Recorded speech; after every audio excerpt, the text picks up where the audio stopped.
On, ladies and gentlemen, and welcome to Collegiate Star League. I am Crackshot. I am joined to my left or right, I actually can't remember, by Sully. It's going to be first to my left. Okay, so Sully is going to be joining me tonight for a cast. We were called in a little bit last minute to do this match between Illinois and Illinois State. How you doing, Sully? I'm doing fine. How about you? I'm doing great, doing great. It should be a fun matchup. Looking at the Central Division here, a fun division, obviously topped probably by Robert Morris, but these are two teams that could potentially contest for that second spot when push comes to shove. So it should be an interesting matchup. And always the interstate matchups are, the rivalry between Illinois and Illinois State is definitely going to be something fun to watch here.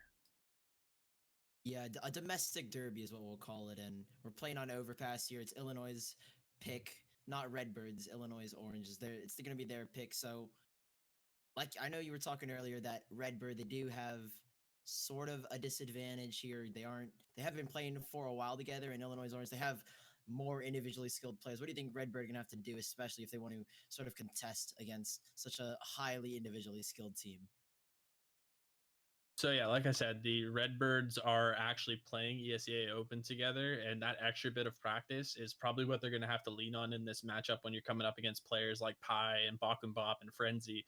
These are all guys who have played at very high levels. Bop are ranked G currently, as well as Frenzy, who had played advanced this season and is now a resident member of one of the top seeds in IM currently, TGS. So the individual skill definitely favors Illinois, and the Redbirds, if they're going to win this best of three, are going to have to lean on their team chemistry a little bit and hope that their executes and their game plan is strong enough to sort of equalize the playing field, because otherwise it's going to Illinois is just going to run away with it. Yeah, and then I think at this sort of level of where it's going to be one of those sort of puggy maps. I feel like Redbird, like you said, they aren't necessarily individually skilled. I think Illinois are going to kind of try and just bring in the 1v1s and best them at that. Maybe not tactically as sound, because like you said, Redbird, they have the experience as a team. They have that tactical advantage because they have been playing for a while. Illinois they're more than likely going to end up just trying bring in these 1v1s, win the aim duels, go for those risky peaks, because I think they know as well that they are the more individually skilled team, and that's where they're going to have to try and win it. Maybe not tactically. There is a chance there, but like you were saying, Illinois is very much the more individually skilled team here on Overpass. Yeah, we definitely got a confidence thing going into it for Illinois. I even have a quote here from my friend Pi, who is on Illinois. I don't know if you want to bring that up on the screen right now. We've got, he says, "We're feeling really confident, not just going into this ISU game, but for the entire season. I think we have a solid shot of becoming a top 3 collegiate team." Those are big words, mind you. Because we've grown a lot since our 5th place last year, both in our skill and our roster. Considering that some of the top rosters have weakened, we're really aiming to displace some teams above us, and that is from the captain of Illinois.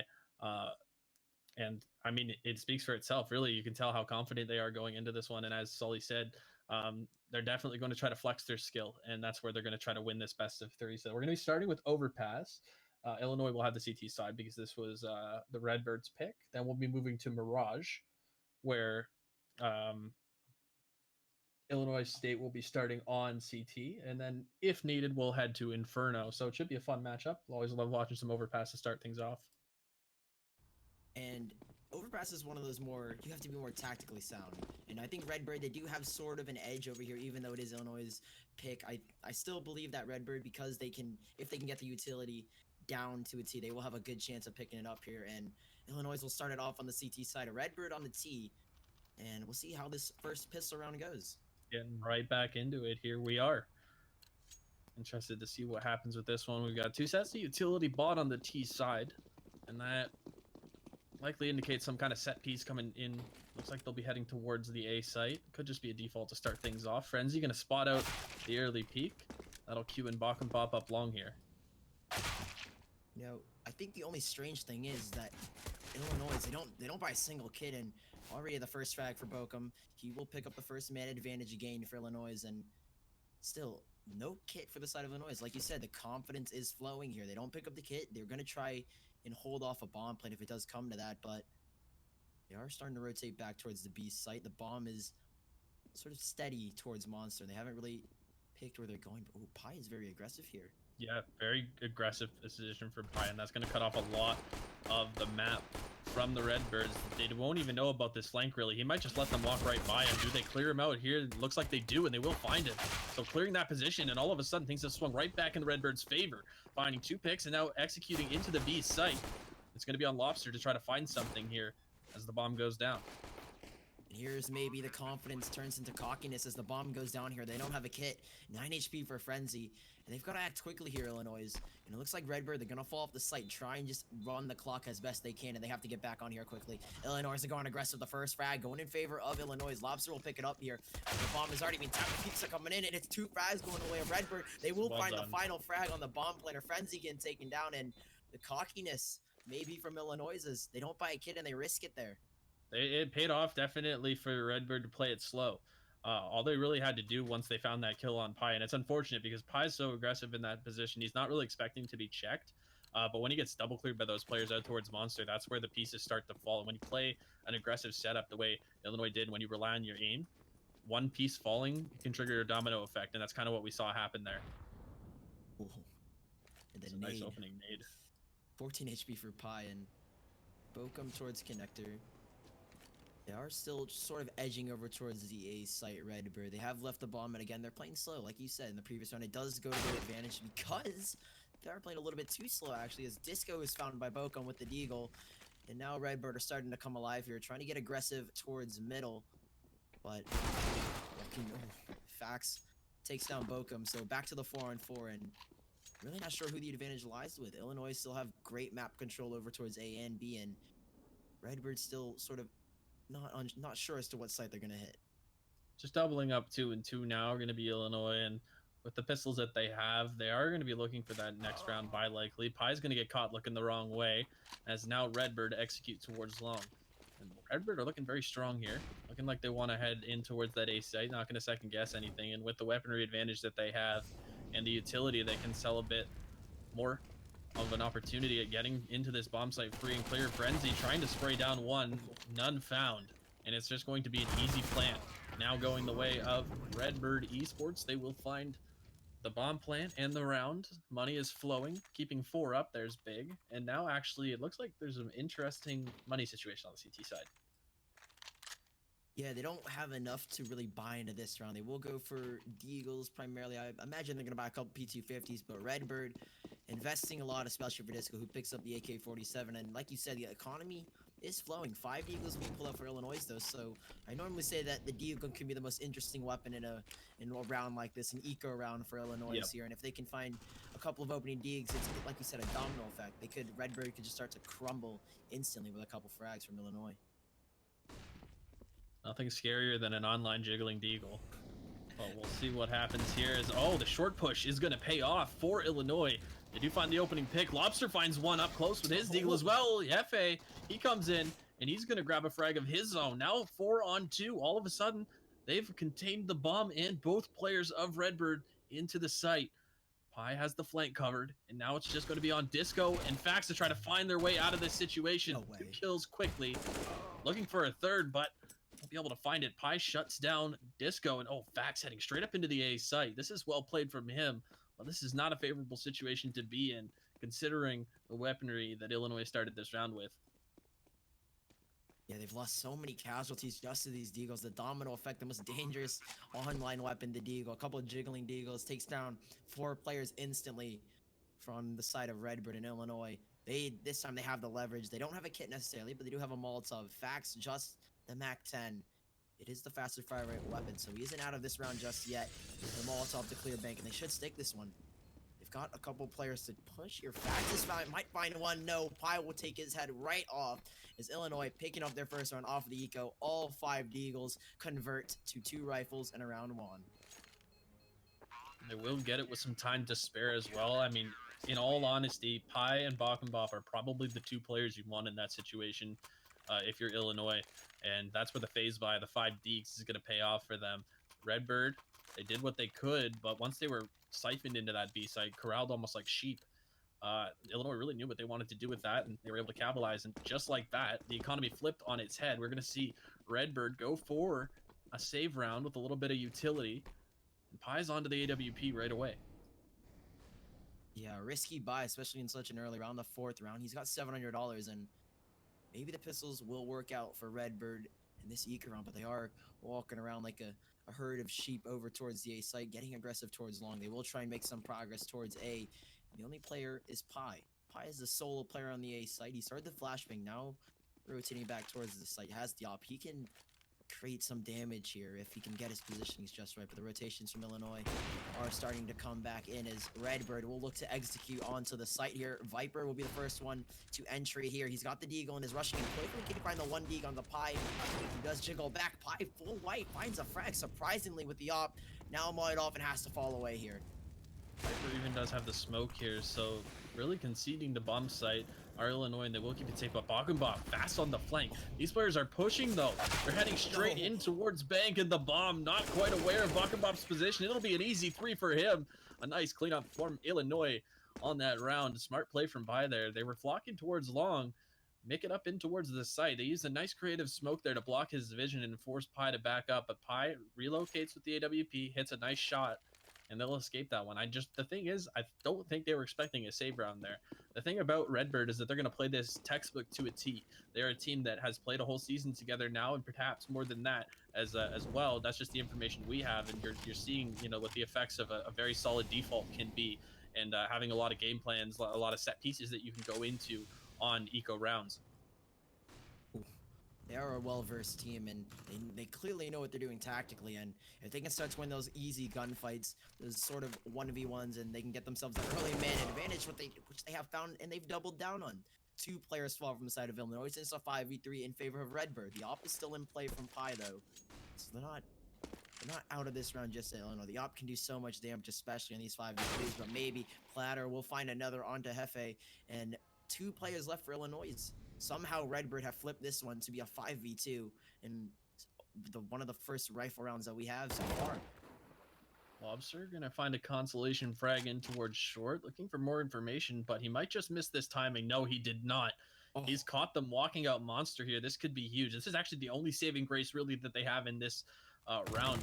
He's gonna find the first frag. That'll alert them of his position, but it's at least gonna make this doable. 2 on 3. They can try to make this happen. Pi doesn't have a kit, notably here, so it'll have to be Lobster to get on the bomb if they do decide to go for this. They have the money for it, so looking for a pick is going to be Pi from short and Lobster out monster.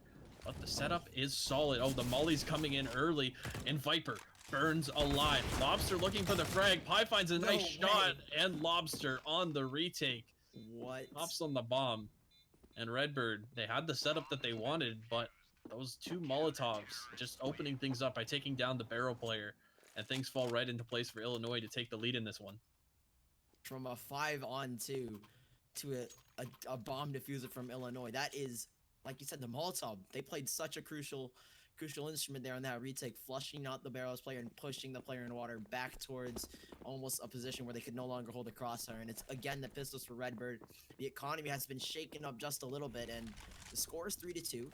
Still in terms of score, a close game, and they are trying to get aggressive here, trying to open up the site here. The Molotov will force Hefe out, but now they've looked to take the site. Lobster's holding in towards water though, and Frenzy's on the flank. He's gonna push through the smoker, catching the bomb diffuser, spraying for the second. He will find a triple here, and oh my goodness, Frenzy has closed out the round. It is just Platter. 1 of the CZ will find a 1 consolation frag, but nothing more as Pi shuts him down with the deagle.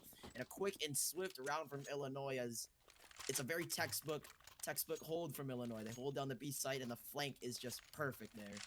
Very, very creative play from Frenzy to just sit behind that smoke, hold short confidently, and there was no one heading out in that direction. Redbird had to take a chance that there would be no one there, and it was a chance that unfortunately bit them in the back here. Now, back onto weapons. We're going to see what they have in store for this gun round. They've had a couple nice set pieces on their saves, but they really need to try to find some success here. And oh, Platerko going aggressive. Frenzy's not quite ready for him to be through the smoke. Nice opening there from Platerko to take Frenzy down. And ultimately, there's still 1:30 left to work with. This is where Redbird wants to be. They want to have an advantage in a round and then execute onto a bomb site here. Now they just need to clear out this upper A area, but Pi is holding an aggressive setup. Ooh, map control does find a frag. Console will get taken down, and Pi capitalizing with the op, but it's going to be Fax who tries to send a return shot his way. Pi will get dropped down to 44 HP. A nice little tag onto him. The Molotov doesn't reach him quite yet, but now he's got another player to deal with. Can he find the frag? Yes, he can. A quick flick on the Viper takes him down, but it'll be Fax who gets the return frag. Bokum is very aggressive in this connector position, and it's an aggressive style from Illinois that sort of goes back and forth as Pleasure will take down Bokum, and now a 2-on-2. A kit still in the hands of Hefe, and 40 seconds left to play here for Redbird Esports. Very nice play there from Pi to find that opening frag and then stay alive as long as he did. Unfortunately, he does fall eventually, but those little communication things that you would find in a more solid team, that ended up fighting Bottom there. And nice flashes are going to allow Fax to find the kill into Hefe in a 2-on-1. Now Lobster trying to head back into the round from Heaven. Clatter's up close. It's on Lobster. Looking into the smoke. Does find the opening duel, but won't win it. Platurko goes big. 3 kills in that round, a huge flash assist early into that short control. And as I was saying, Bockham just flying out of that connector. Maybe had just kind of forgotten, or maybe it was a miscommunication between him and his teammates, but that short control had fallen far too soon in the round for him to just fall back through the door there. Maybe he was anticipating that he was getting flanked through upper as well, but that unfortunately wasn't the case. And we've got a much closer matchup than I anticipated 8 rounds in here.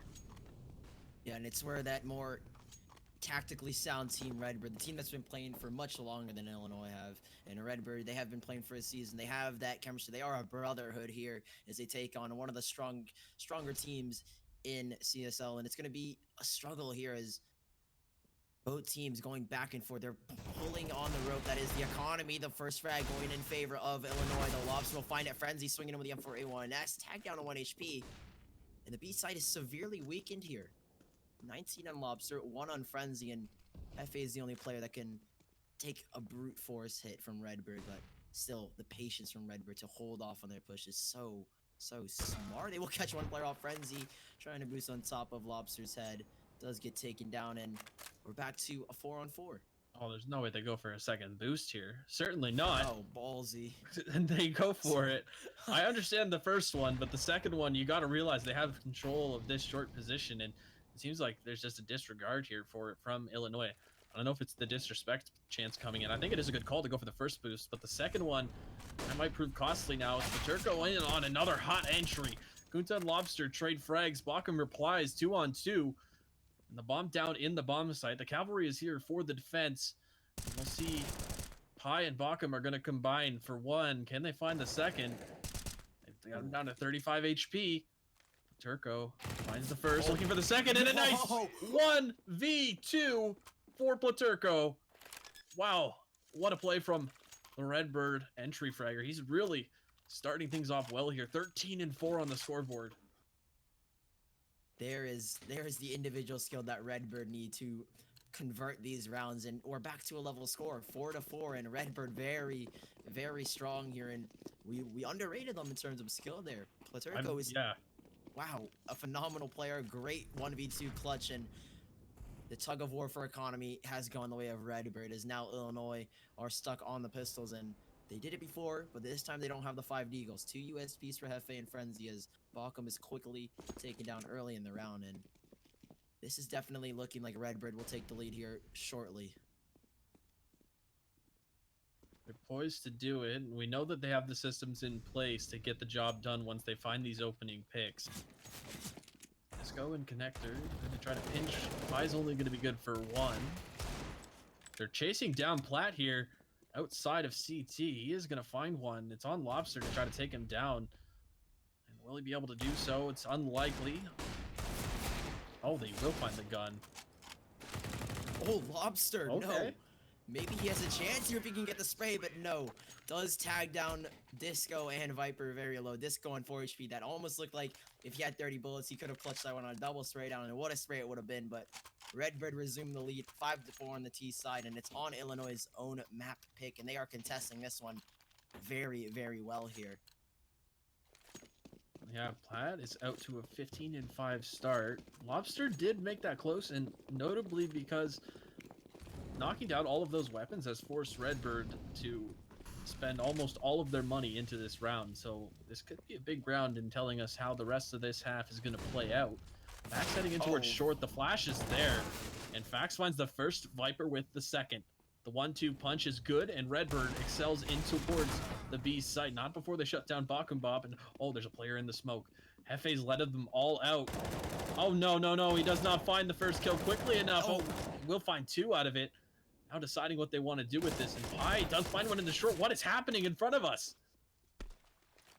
Hefe has just turned this round on its head, swinging back for 2. And now it's back to the 2-on-2, the kit for Pi, and this is very doable for Illinois.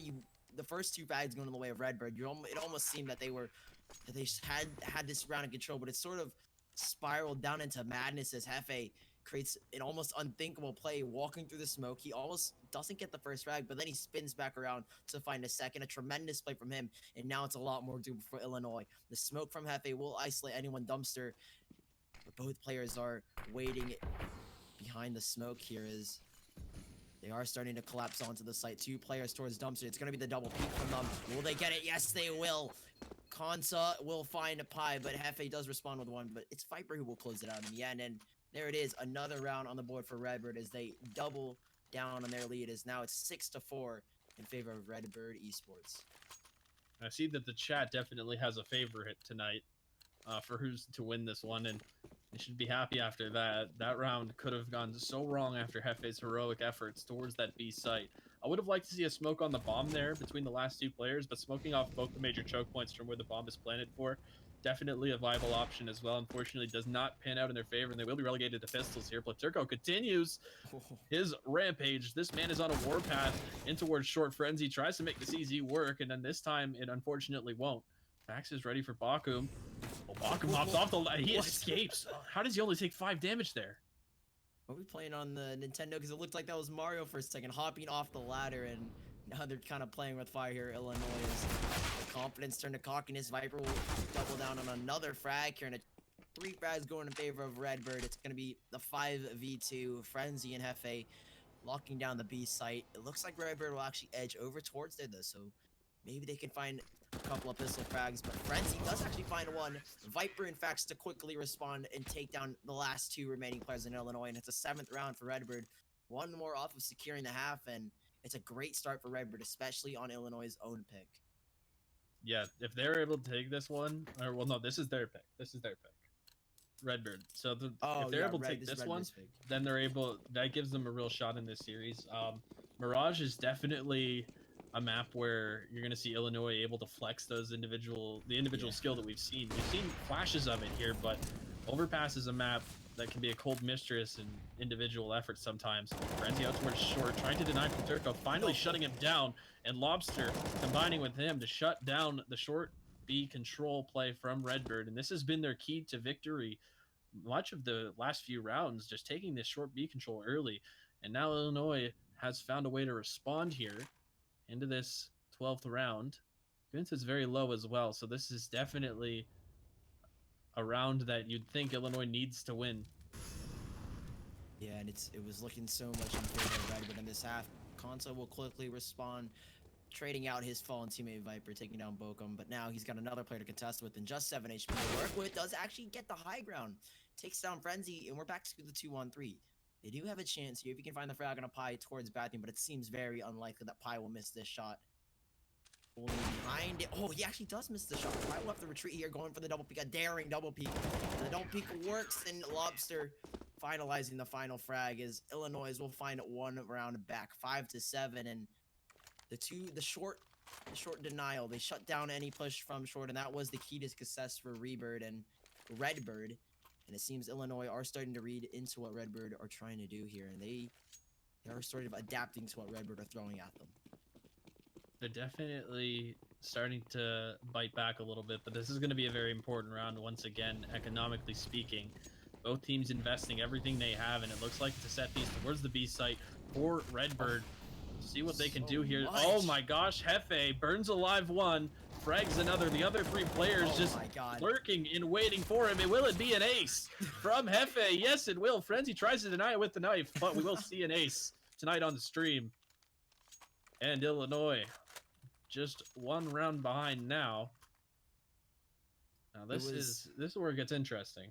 it was a blender for Redbird to walk into that monster position. Hefe with the Molotov and the nade, and the cherry on top with the Ace Frenzy, like you said, tries to deny. I saw him creeping through the smoke. I thought he might have gotten the knife kill, but no, it's Hefe who gets the ace, and now it's pistols for Redbird Esports saving for the next round, and they are very fast, and they are very aggressive over towards corner. Lots of Molotov damage being done, lots of utility damage won, but it's actually Frenzy who gets taken down. They're overrunning the B bomb site. The double nade from Hefe, another utility kill, finding 2 frags, but now the 3-on-3 as Redbird have overrun the B bomb site, and it's looking like they do have a chance in this round. From the pistols to 2 M4s, is now Illinois are on the back foot, but now advantage gain.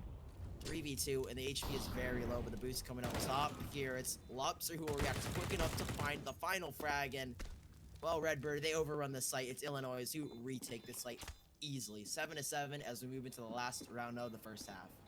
But you get the bomb plant, and that'll give them a more respectable buy going into this round. They'll even be able to get an AWP if they want to finally try to contest Pi. That's something they haven't done yet on their T side, and it's not extremely uncommon to see no ops on the T side of overpass. But there's a lot of individual fights that you can take with a CT opper, find that opening pick, and then from there collapse in towards a bomb site.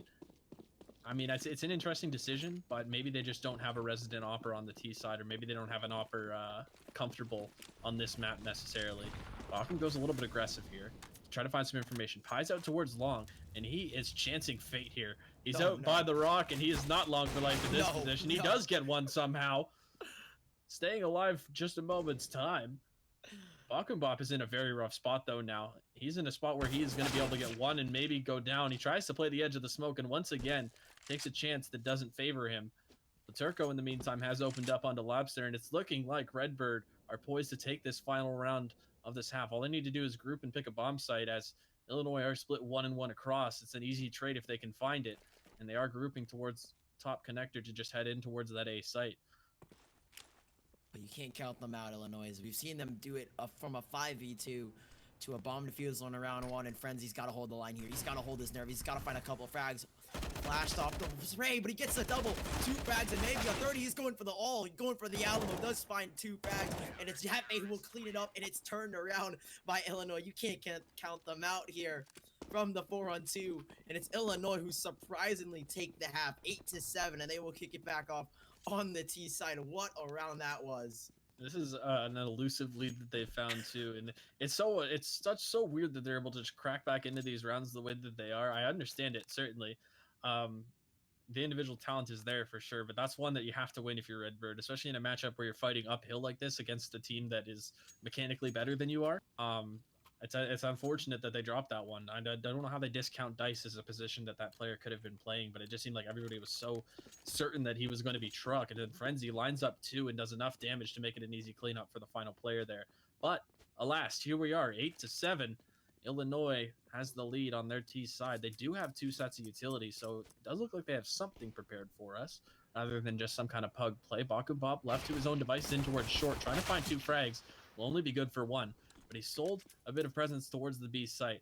Maybe not in time, though. Fax and Kunta tasked with holding down the A site as the smokes and flashes rain in. Lobster looking for the entry. A nice shot there to open things up, and Pi as well.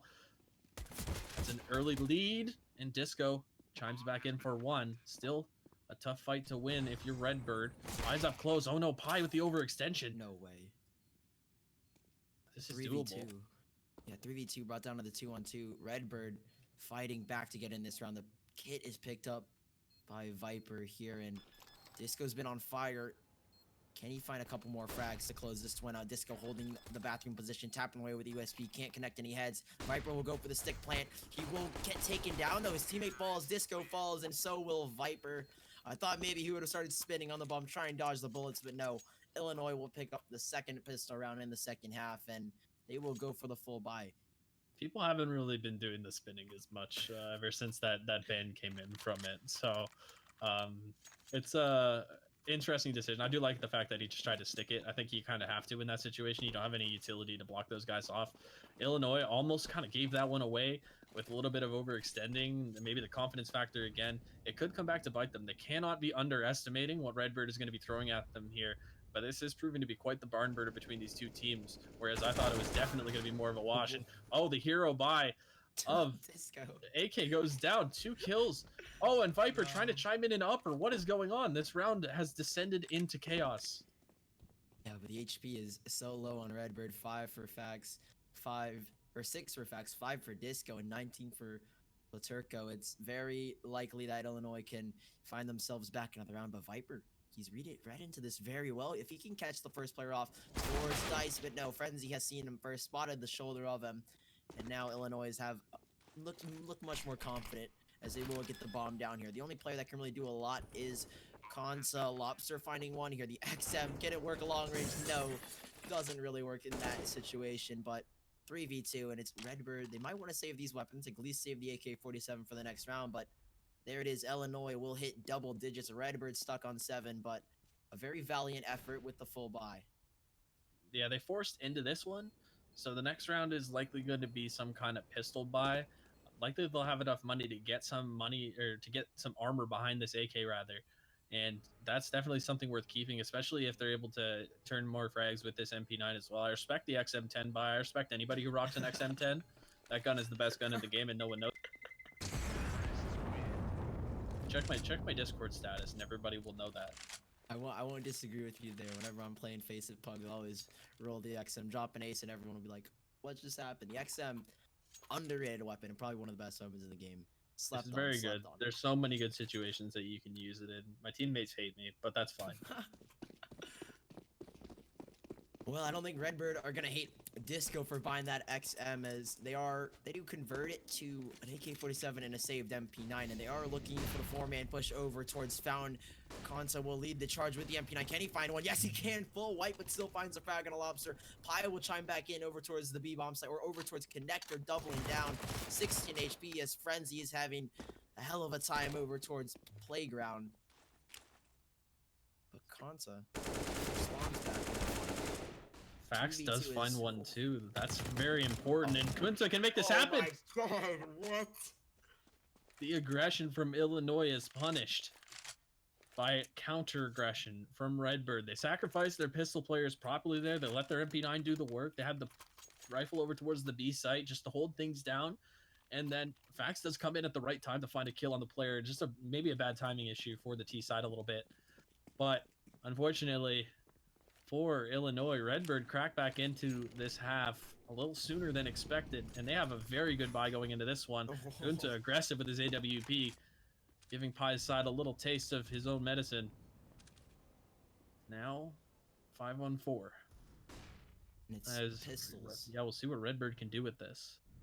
Pistols for Illinois. They do pick up the Krieg, an AK, and Pie, but Kansa's very versatile with the op here over towards Bathroom. He does have a couple players charging him, though. The Krieg and the AK is what he'll have to battle against, as Bokum is the first one to peek, and it's, a missed shot from Kansa as Bokum capitalizes on a missed shot, but Viper will bite right back into it.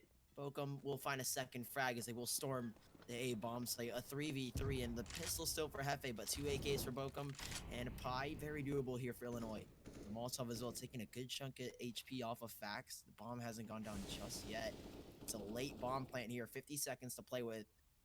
And Redbird are very patient here, waiting for the bomb plant to go down. This timing is weird because Platerco's behind them, and he's already going to be in short. Pie is up long. He doesn't have any short control, so it's going to be an awareness thing here as to whether Illinois are going to be able to find this round. Because Hefe could come in here, and he's basically got a plan for Bankside. Platerco's presence... It's going to be very hard to get it down, and the action begins, and it's favoring Redbird. They'll find a 9th round, just one back of tying things up.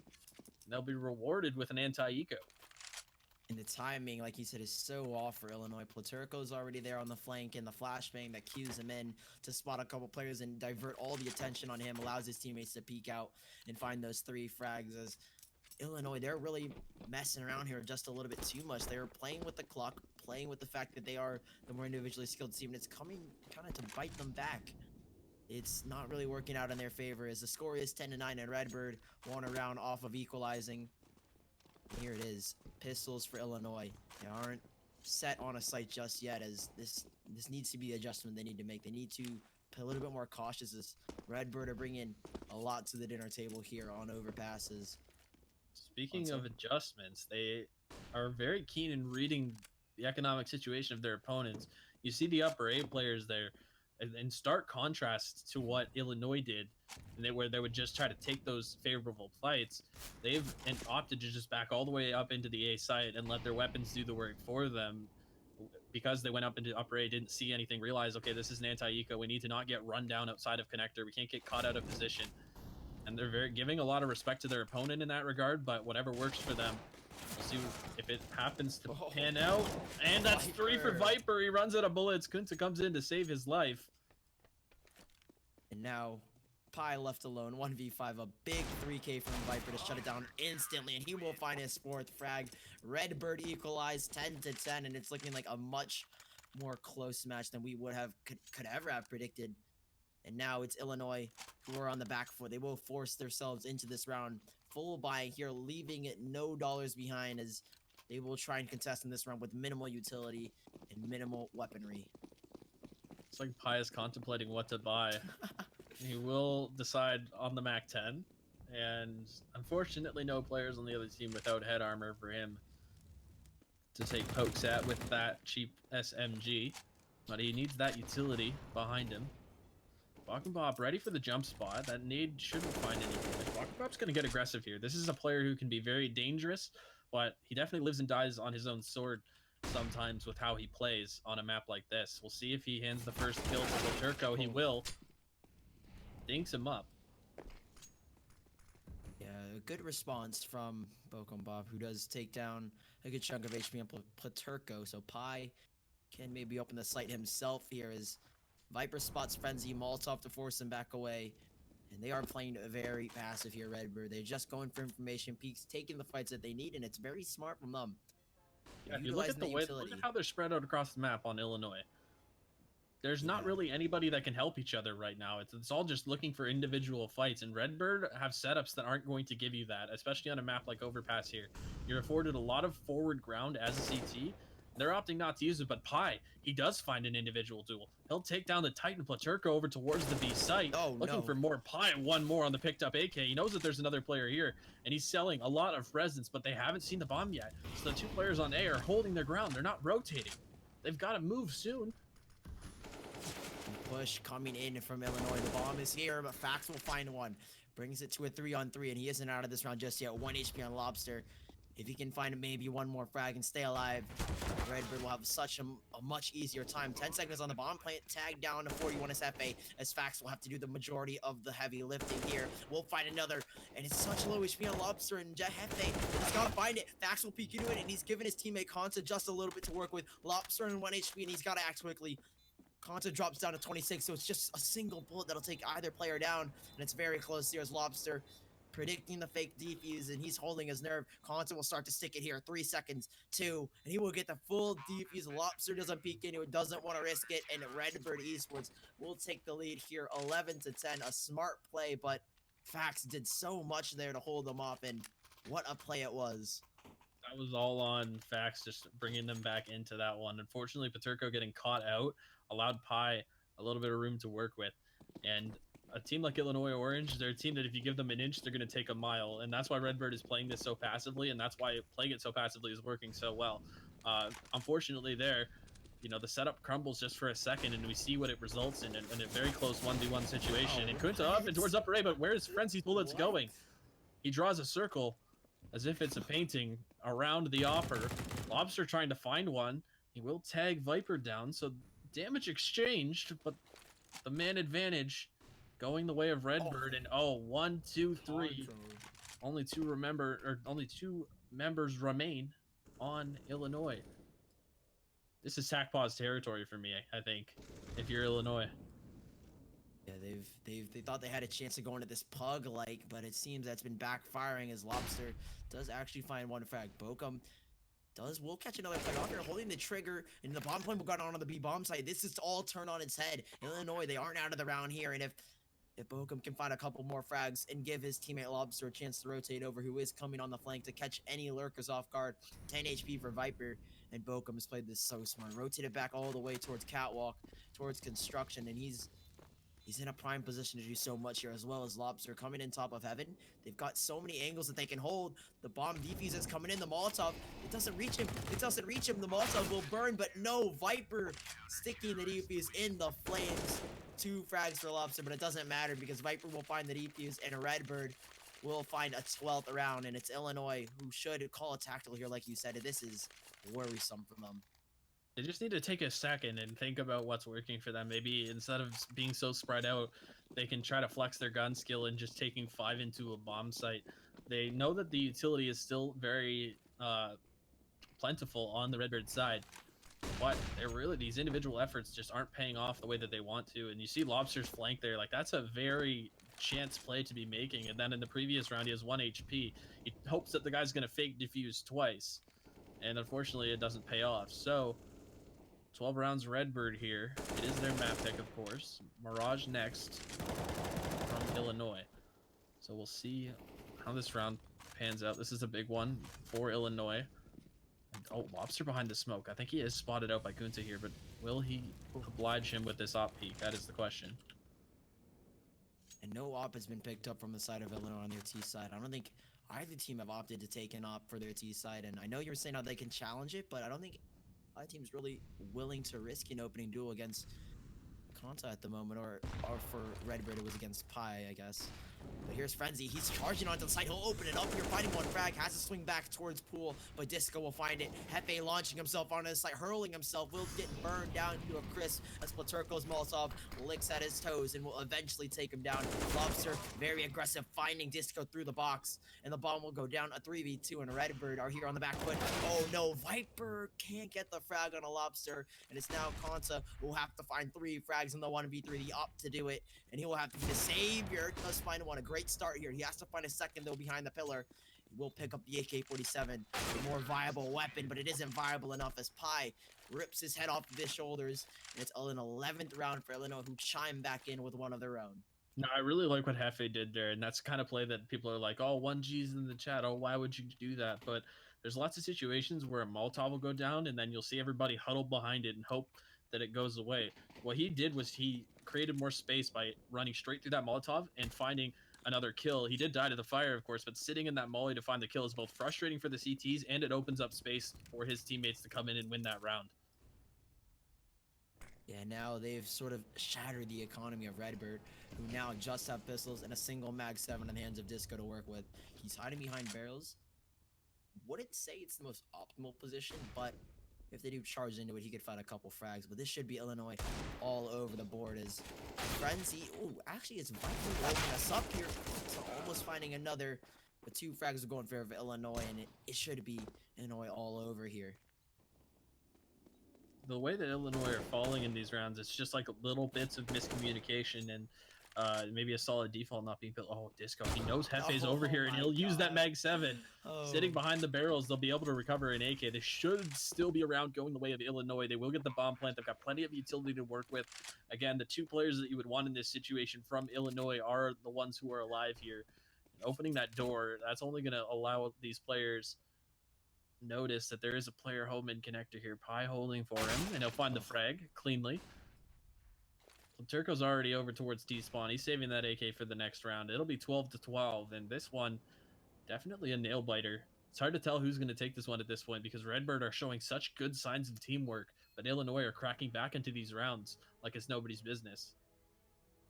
Yeah, it is one of those nail-biting rounds. It's sort of a tug-of-war with the rounds. Redbird will find momentum, Illinois will be quick to shut it down, and here they are building up a little bit of momentum for themselves as it's now equal 12-12, and it's going to be round 25 here. The money low on a Redbird. They will, I imagine they're going to full buy off of this AK, but doesn't look like it. Doesn't look like it. They're gonna buy around it. They were just deciding how they were gonna make this op purchase work. It's going to unfortunately relegate Platurko to an MP9, although a very respectable weapon in the current meta. If we're going to talk about non-standard weapons, I'd say the MP9 is probably the 2nd most OP to the Krieg currently. The way the players are able to use it. And oh, Bach and Bob opening up. It's fast towards the B site. And Hefe is going to catch 2 with their pants down in the B site. And it's an instant save call from Redbird. The two players are hightailing it out towards long A. The bomb's in spawn, but it won't even matter. It depends actually who's going to get there first. The bomb will be recovered first. Yeah, and they're hightailing away with the more high caliber weapons. They'll be lucky to save this one. I imagine Illinois, they might go hunting here, although their economy isn't looking the best at them. Oh, Konza, I imagine he would have spotted the leg there. I think he High did. walking. Oh, Yep. yes, he will. Konza with the op shot. They will take down one player, but not a lot of economy damage done here as Frenzy's going hunting. He's going hunting, but Viper, the Predator, takes down Frenzy, and it's a 3-on-2, and the bomb has gone down. Now they're just hunting here, Illinois. A risky hunt, and they don't know where all players are. It's risky to do so, but they know how bad the economy of Redbird is, so any of these weapons knocked down, they know they won't have to deal with it. And Kunta sneaks through the smoke, but he's only good for one. Viper's still alive, and they've spent everything. They're trying to grab the AWP. Hefe behind the molly. Oh, you don't have to peek back into that. No, Viper. Oh, he only gets a tag. No. He didn't really have to peek back into that. I mean, again, it's heat of the moment situations like that where, you know, you just kind of get caught up in what's going on and you think you have to keep taking fights. Trying to save that AWP would have been big here because an op on the CT side in a save round like this can really be a difference maker.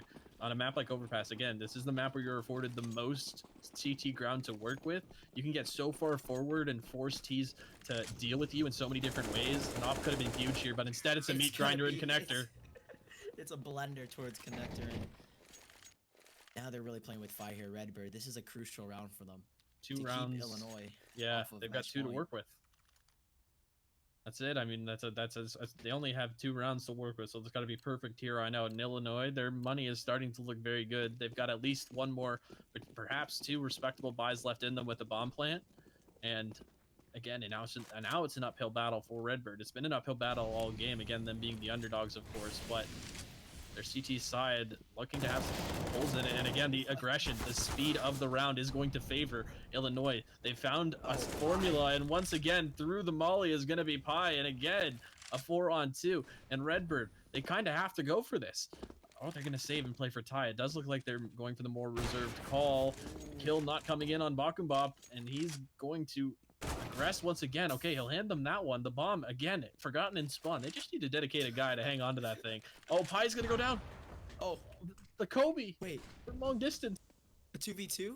It's turned around for Redbird. I thought, like you said, they might have gone for the save here, but now they're really back in it. Viper has spotted one player towards Catwalk in contact with the op here.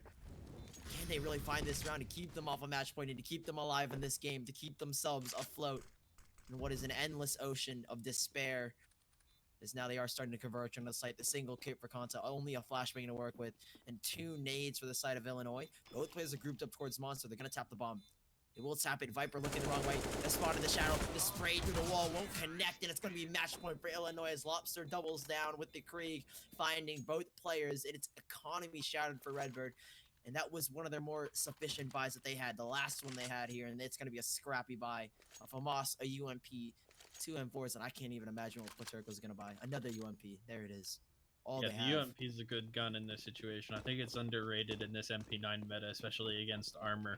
You can use it much in the same way, in the fact that you never want to stop moving with that thing. You want to just make yourself as mobile as possible, and they'll send an SMG and an M4 towards connector. They are going to try to thwart any short B control, but they've chosen wrong. They needed to focus on Monster, and Pi going to find 2 into the site, but Fax, he replies, goes big in pit, and Kunta in the smoke comes back. Needs to be careful not to take his teammate down here. They do have control. Well, they don't have control of the bomb. It's Bakumbop making his way up long, just forgetting about everything else going on in the round. He'll just head straight up on into that A site. Stroll in Marius, so that Molly's going to alert them that he is in the A site. He's going to go for the bomb plant. It's still a 3-on-1, so it'll take some heroics to end this one here. Redbird in a very good spot, somehow finding a way to thrive in the chaos that has been the thorn in their sides in these previous rounds. Bakum, he's really left to his own devices here. 1v3, he does have a chance, so no kit, and he's playing behind smoke. He's playing it perfectly. He almost gets the double, but no, Viper denies it, and Redbird stay alive for one more round, 13-15, and they will have still little to no money, and that's going to be the problem for the rest of these rounds. They have to win them consecutively, and obviously they have to bring us to overtime, but the economy is still so low on the side of Redbird that Illinois have just got so many buys left in them to last them their entirety of the match. Yeah, someone's going to have to go on an SMG here for them, or even a shotgun potentially. Or, okay, it won't be a FAMAS choice. Respectable. It's definitely a gun that can hold its own, especially with the teamwork that this team can provide. They've got the upper A control molly thrown, and that does look like it's going to contain at least a couple of Illinois players for the time being. No op, surprisingly from Illinois, it's going to be Disco who pulls out the trash can weapon as coined by Don Hachi, finding a frag with the FAMAS and the trash weapon, finding an easy frag for the side of Redbird. 4-on-5 as they are giving the man advantage, a blessing in its own right. Now it's looking a little bit more favorable that this will go to overtime. And Redbird fighting the uphill battle, and they are fighting it valiantly as Konsa will find a frag onto Bakum. 3v5 now, and it's looking Redbird at the moment will find their 14th round. Disco spot out the edge of Frenzy there, so they know that this is a pronged short V attack. Kunta's looking on the angle, knows that Frenzy's here, tries to hit the pixel angle on him, will finally win that duel. Hefe, in the meantime, takes down Platurko, and they know that there's one more player in the bomb site. That's Disco, not long for life in pit. And now, this is still doable, but, up in heaven. Fax with an SG that he picked up, and if there's one thing more deadly than an SG on T side, it's one on the CT side. Up in heaven, Hefe, 3 HP and a dream. And they still won't be able to buy into this next round. It'll still be a very good buy. He needs to try to knock down at least 2 of these guns if he can. There's the first, but now they know where he is. He's aware that this player is still in heaven. Fax holding that down. Oh, and they're playing this so carefully. Redbird know what's at stake here. There's 20 seconds left. They know the bomb is not down. This is so well played from Redbird. Kunta not even opting to take that short beat duel. Hefe's got to get the bomb, and he's got to go for the stick here. He goes for the fake. No. They're still so far away. So much respect. Oh, he's playing in the wrong spot. Okay. There it is. Just spam it. I thought maybe Redbird would have run the clock and tried and killed him after the time, but I don't think they wanted to take that risk. Hefe just wanted to especially just die in that situation, make sure he had plenty of money for the next round, and we have played all 30 rounds in regulation. It's Illinois versus Redbird here on Overpass. All 30 rounds being played out as we move into it. This could be overtime for Redbird. They've adapted very quickly to the style of Illinois, and when they needed it most, they've adapted, and they have done so well at that. Out into short, Hefe is going to excel past the Molotov, and he's going to sit behind it rather. No, Frenzy getting aggressive. Kunta, he's caught out with the AWP. He's overstayed his welcome in short there, and that could prove costly. Lobster very low in return, but what is it going to matter at this point? Are Illinois going to be able to just trot in towards this A site? They've abandoned their group approach, and that was what was finding them success. So grouping up in a situation and just trying to barrel their way into a bomb site might be their best bet in closing this out before Redbird are able to force overtime. Bacum's picked up the op. Hefe has made some progress over towards water, trying to edge his way over towards the B bomb site. Viper will peek into it. Viper will find almost a frag. Bacum dropped down to 12 HP. Little to no HP and Bakum and Lobster, but Frenzy's over towards long.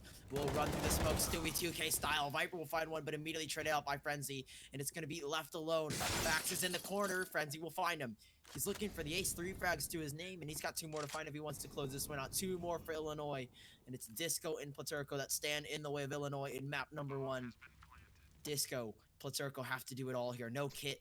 Not a lot of utility to work with. The nade will soften them up just a little bit. Disco drop down to 77. Wolf peek right into it. Wolf not find it. Platurko now 1v3. Little to no HP. The HP is already so low on the side of Illinois as well.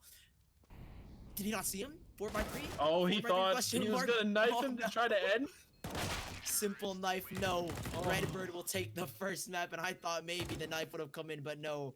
Redbird unable to find it. It's Illinois who will take the first map. 16-14, all 30 rounds being played out here in my heart, dude. Oh, a much closer game than I would have ever imagined. Yeah, I mean, they brought it as close as they could have come to that finish line, and it's just unfortunately not able to drag themselves across in the end there.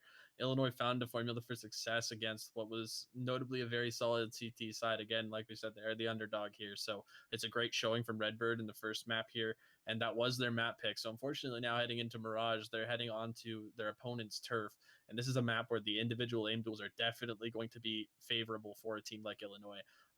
Not as much, it's not so default heavy as Inferno, or as Overpasses rather. We will see Inferno if they are able to win this. Just for a quick second, we'd like to thank our sponsor, GameStop. Check out the GameStop weekly tournaments. You can check that out at gamestop.com/esports. All different titles supported. You can win yourself some nice swag from GameStop. So thank you for that. And we'll get right into this next map as soon as the players are ready. I mean, looking at that last one, Platurco had a very, very solid first half, then kind of quieted down in that second half. Illinois had, I think Pi played really well. Bach and Bop played a little. He played like Bach and Bop does. So we'll have to see what happens in this Not a next. lot you can say for him. Not a Yeah. lot you can say for him. I mean, in this map, they're gonna have to come alive individually. It's not even. I feel like they're gonna have to disregard, not entirely, but they're gonna have to sort of start to shine individually. It's become sort of an individual game, as like you said, it's one of those more puggy maps where Illinois can really shine individually and take those aim duels, take those risky fights, and be rewarded. Low risk and high reward is what it is here for Illinois. I'm interested to see what Redbird brings out here because, again, you saw the set pieces that they had on Overpass. So this is a map where you can see some really interesting executes happen. But it's going to be on Redbird to deny any kind of room for Bachenbach to make hero plays or for Pi's op, which was very notably good on the CT side, for him to be able to open things up or head towards the window, maybe change up his position. It's still definitely a toss up in this one. And I don't think it's going to be nearly I probably won't be nearly as close as the last map, but it's definitely not going to be the landslide victory that I thought we were going to see from Illinois.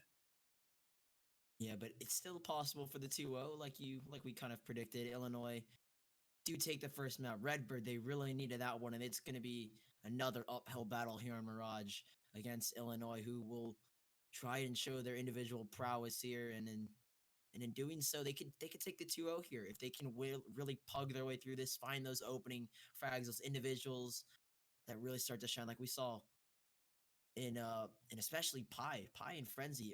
They've been a monster rushing into those sites. So they're so risky with the aim duels, and it pays off. Like I said, low risk, high reward here for Illinois to take those opening duels, and they are looking to do so here once more on Mirage. Map number 2 coming your way.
Are we back? Guys, are we back? I think right there we go. The knife round starting up. Okay, we're back. Again, guys, thank you for coming out to watch Collegiate Star League CSGO. An all Illinois duel tonight. First map went the way of Illinois, but it was a close one. We'll see if Redbird, Illinois State University, can come back in this one. And of course, that knife round is, of course, just it's consolation so that we can get the proper sides here.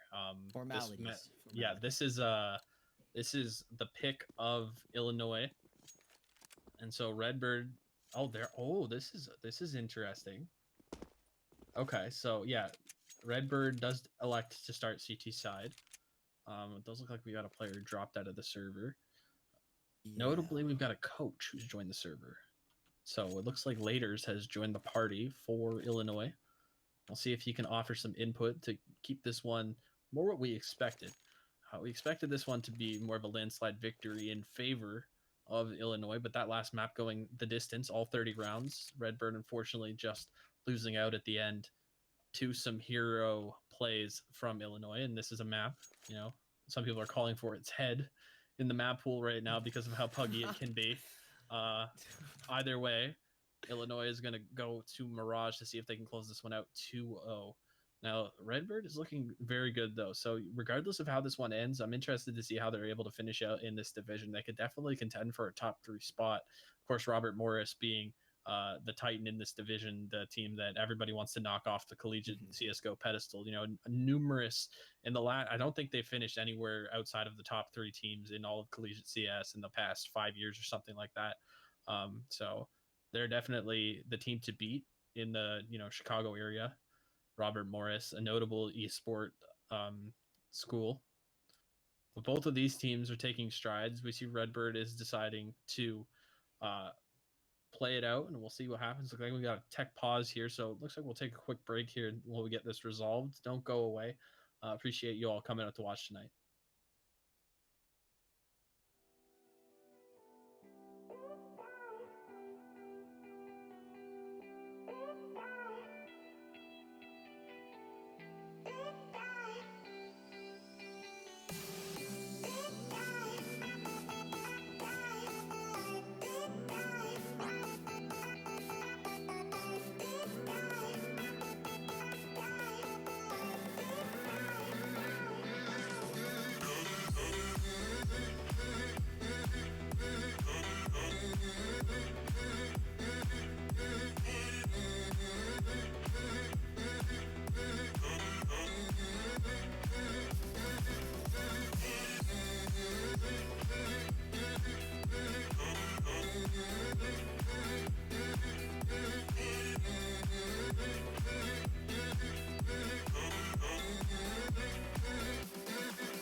Yep. Tactical just got, or the technical, I think it is. Yeah, technical canceled. pause. And we're live. Into map number 2. My name is Crackshot. I'm joined with Sully here. Having a good time. Very good time here. We'll see what is to come. Illinois with the nice 4 top mid. Not exactly a standardized pistol round. Bok and Bop on a deagle solo towards the A ramp. Again, just Bok and Bop things. Picture that. It looks like a nice little tumbler fun. Bok and Bop opens up with 2 onto the A site. Just Bok and Bop things. And now up connector, they're trying to accelerate on these picks. Lobster trying to shut down this jungle position. They're pushing. Jesus. They are crunching. And just like that, Illinois on the back of 2 deagle picks from Bok and Bop are going to go up 1. I thought maybe that would have been such a risky buy from Bok and Bop, but it turns out that it's just Bok and Bop things. Finding 2 off the deagle will open up the A site and just allows Illinois to rampage and destroy Redbird over towards jungle. That they find it so quickly there. It's going to be 1-0 for Illinois, and they will pick up a Krieg and 3 AKs. The downgrade a weapon for Hefe with the MAC-10. A 5-player stack from Redbird over towards the A site that... Oh, Disco's got the Zeus. Disco's got the Zeus, and he'll use it to his advantage. Pi will get taken down. The AK-47 retrieved, and a man advantage swiftly given to Redbird Eastwood. Still, 4 USP. This is all they have. And Illinois are sort of... They're playing this default. I imagine that maybe they would have played a little bit more puggy on Mirage, but no. Playing a default against the pistols is Lobster's a already much smarter decision. He's already outside market. He knows that the B site's clear and knows that it's an A stack at this point. I mean, you can tell that Zeus is a reverse kill. Oh, Bok and Bop's not even going to be able to escape. He overstays his welcome in ramp. Gets taken down. So 2 AKs recovered. And they did go for the save here. So I expect them to try to save these AKs because going into this next round, 2 saved weapons could be huge.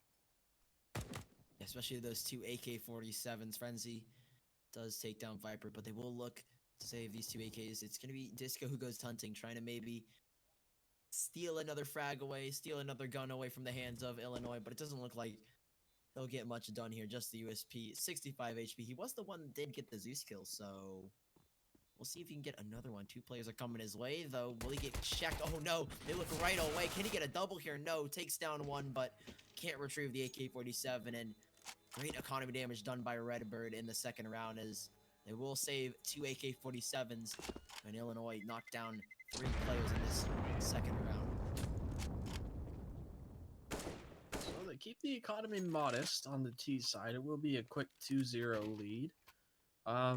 Formerly, I might have suggested that this map is CT sided, and but I think in the current meta, this is about as close to a Dust 2 sidedness as you could get, where it's almost T sided a little bit. It's becoming harder and harder as a CT in this current meta to deal with the Kriegs and how aggressive they Yeah. can be, and the individual plays that this map can allow for the way that the meta's evolved and how players are approaching it on the attacking side. It's definitely a lot closer than it used to be, and so still nothing to worry about for Redbird is really what I'm trying to say here. Oh, but yeah, nothing to worry about as you just mentioned.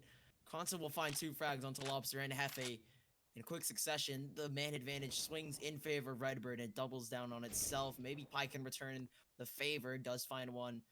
Taking down concentrating his 2 teammates. A 2-for-1. Redbird will take that any day of the week, but they are looking to execute towards the A side. Illinois throwing smokes on the fly. A jungle smoke. CT is completely open. The nade does quite a bit of damage to Viper, who is waiting behind the ticket booth. Hasn't revealed his position just yet, waiting for his teammates to arrive. The cavalry is here, and the bomb should go down any second. Oh no, the bomb doesn't go Nice. down. Frenzy will find one. The bomb doesn't go down even so. They will peek into it, trying to bait out a couple players from Redbird. Does work out though, as now the bomb's stuck in the middle of the site. Disco has made his way over towards CT, smoked out now as it is. 2v2. The bomb tagged down, Pi down to 4 HP, but it doesn't matter. He'll find a frag nonetheless. Bakum Bob will get taken down, and it's Fax who has to find it all alone. Oh 4 my HP for God. Pi. Spam it again, spam it again, spam it again. The He did it. silhouette has been made, and he gets it. Quickly flicks over to the right side. Oh and yeah.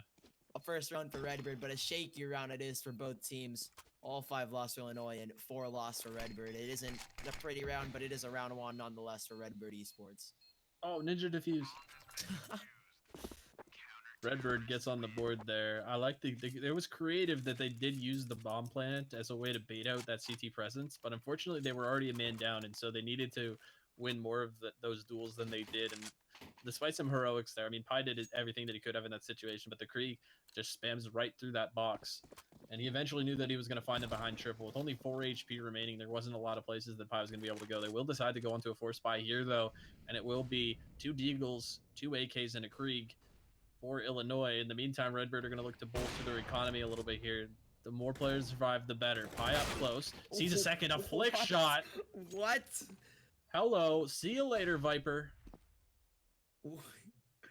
Okay, well, I guess Pi just decides I'm going to talk really quickly, find a quick shot and a tag from Hefe on the Fax, who jumps over. But we'll find the frag on a frenzy nonetheless. Hefe will pick up the Krieg, and it's a 4-4, and you can't count them out of this round yet, Illinois. The quick opening frag from Pi and damage done, damage dealt to Fax has brought them in a very close round. The weaponry is almost equal besides maybe that AWP. But here it is. 4v4, and they are edging over towards the B site. Pi has picked up the bomb in the MP9 in his hand. His Disco. Ooh, this is a cheeky angle from him. He's holding just to the left of that balcony area. Do they spot him, though? They definitely won't look at that spot when they do Oh. decide to head out, but it's a nice shot from Hefe to open things up.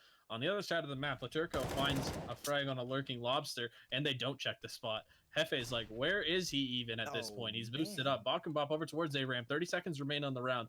And Pi, he's hightailing it towards Underpass, I think. I think they're rethinking where they want to go with this. They don't have a lot of time.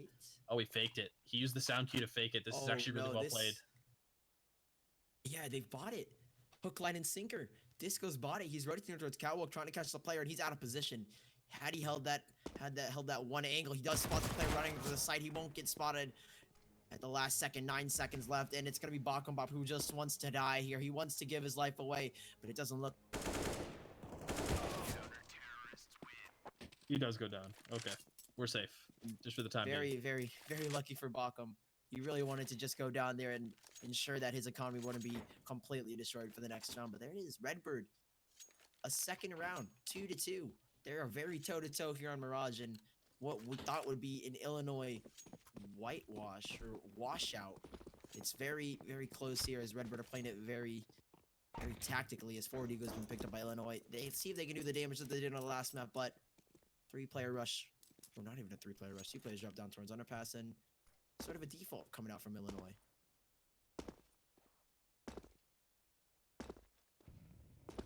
See what they can do here. Bok and Bob looking for the Deagle pick. Does he spot the... Oh, did he spot the edge of him there? Maybe. A pixel angle almost. Disco doesn't want to be giving this up. He's trying to put himself in a good spot, too. That's the worst part. He's just trying to get the fight here Over towards the A site, Turco opens up onto Pi with that MP9. No stranger to that weapon. He seems comfortable in going on to that in these situations. And under Balk, as the resident A player, he can play up close to ramp. He can get on top of Balk. He can hide behind default. There's a lot of things you can do with a weapon like that. But grouping towards the B site are going to be Illinois, and soon should be clued into Redbird that that is their destination of choice. That smoke should deter them, but they really have no choice but to go through it. 45 seconds remain. They're holding a great cross right here, and the Molotov still for Disco. They see us, they hear any noise here, they will deploy that. Another smoke being thrown out just to delay any push, and I think they're sort of reading into it here, Redbird. They know there's some presence. They have a sixth sense about it, and now they are starting to creep up the crab walk over towards apartments. Disco's got the Molotov line. Oh, is that going to get extinguished? Oh, I thought it might have for a second, but no. They're running the clock here. 15 seconds in Illinois. They've got to act quickly. Now they're going to start the push here. Starting to crab walk their way. Konsa will have an easy time picking up the first player. Goes back for the second.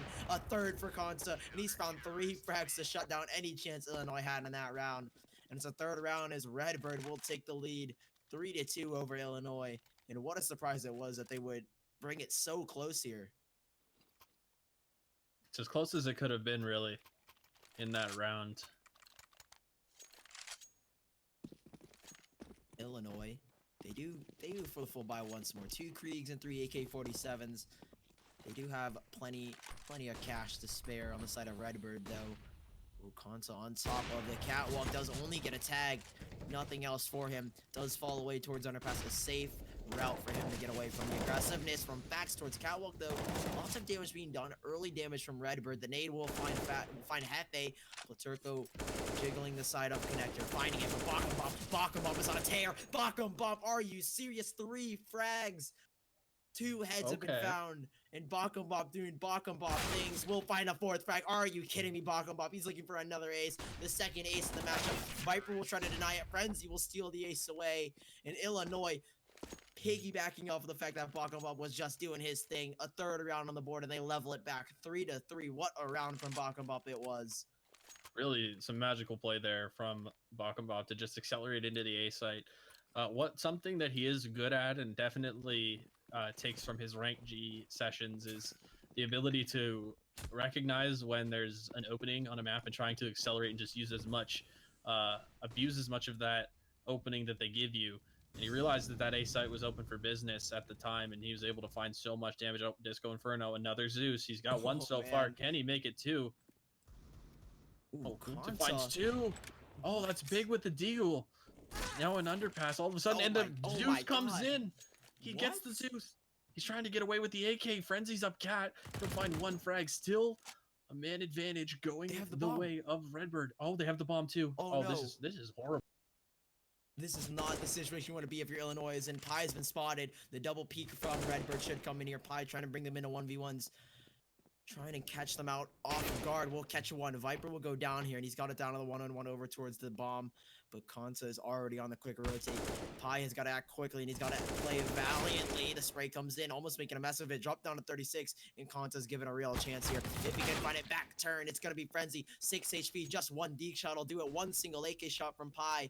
He will pick up the Krieg here, and it's a nail-biting round as Redbird are fighting for this one. Fighting to regain the lead here. Bomb. Oh my god. What is no. Does 200 IQ? They must have heard each other. IQ. Oh yeah, Pie does check towards catwalk. Konsa trying to double back over towards the B site, but maybe Pie goes and edges over towards the B bomb site. Does he fake him out here? Does Konsa decide to turn around and hightail it back to A? Pie is very kind of quiet. Playing himself here, I think. Pie is just needed to head over towards the A site where he would add a free and clear bomb plant. Now he's not even gonna have a time. He goes to cross. It's over. No. Oh, Konsa no. with a huge play. I thought maybe Pie could out IQ'd him, but maybe out IQs himself in a Redbird. Konsa with the 4K, 2 dig shots from underpass and the Zeus to close that one. Redbird 4 regain the lead over Illinois, and they will resume the illustrious economy on their CT side. That was a big round for them to win too, and all because the bomb gets forgotten. I mean, that's where Illinois is going to struggle. They really got to get themselves together in terms of who's going to carry that bomb into the bomb site. But again, they're just going to lean on Bakumbop here. He's going to find 1 frag, finds a second, looks for the op kill, Kunta replies with one frag. He does drop the bomb carrier. Hefe falls, but the A site falls into control of their opposition. Illinois now poised to plant the bomb 2 in towards CT. The op is there. Disco looking for a lurk if he can find one. Lobster is in this direction. Does he see him? It won't matter. Lobster shuts him down, absolutely deletes him through the window. Now they can just... Oh, the bomb's out in the open, though, again. This is, again, such awkward situations between these two teams. Yeah, this is a dangerous round for Illinois. The bomb does go down here. A 3v2, and Redbird have to find their way back into the site and have to do it quickly, so... They have no right to win this round here, Redbird, and Pi will make sure of it. Same with Bockham. 4-4 in Illinois. It's such a close round here, especially in this first half. 4-4. Such a level game, and it's really no one's game at the moment. It's just a tug of war, and it's such a stalemate at the moment, and there is no deciding factor in either of these teams that can really decipher who's going to come out on top in the first half. It's tough to tell at this point. It's so back and forth. It's a teeter-totter, really. And oh, Pi goes out for one. Can he find another here?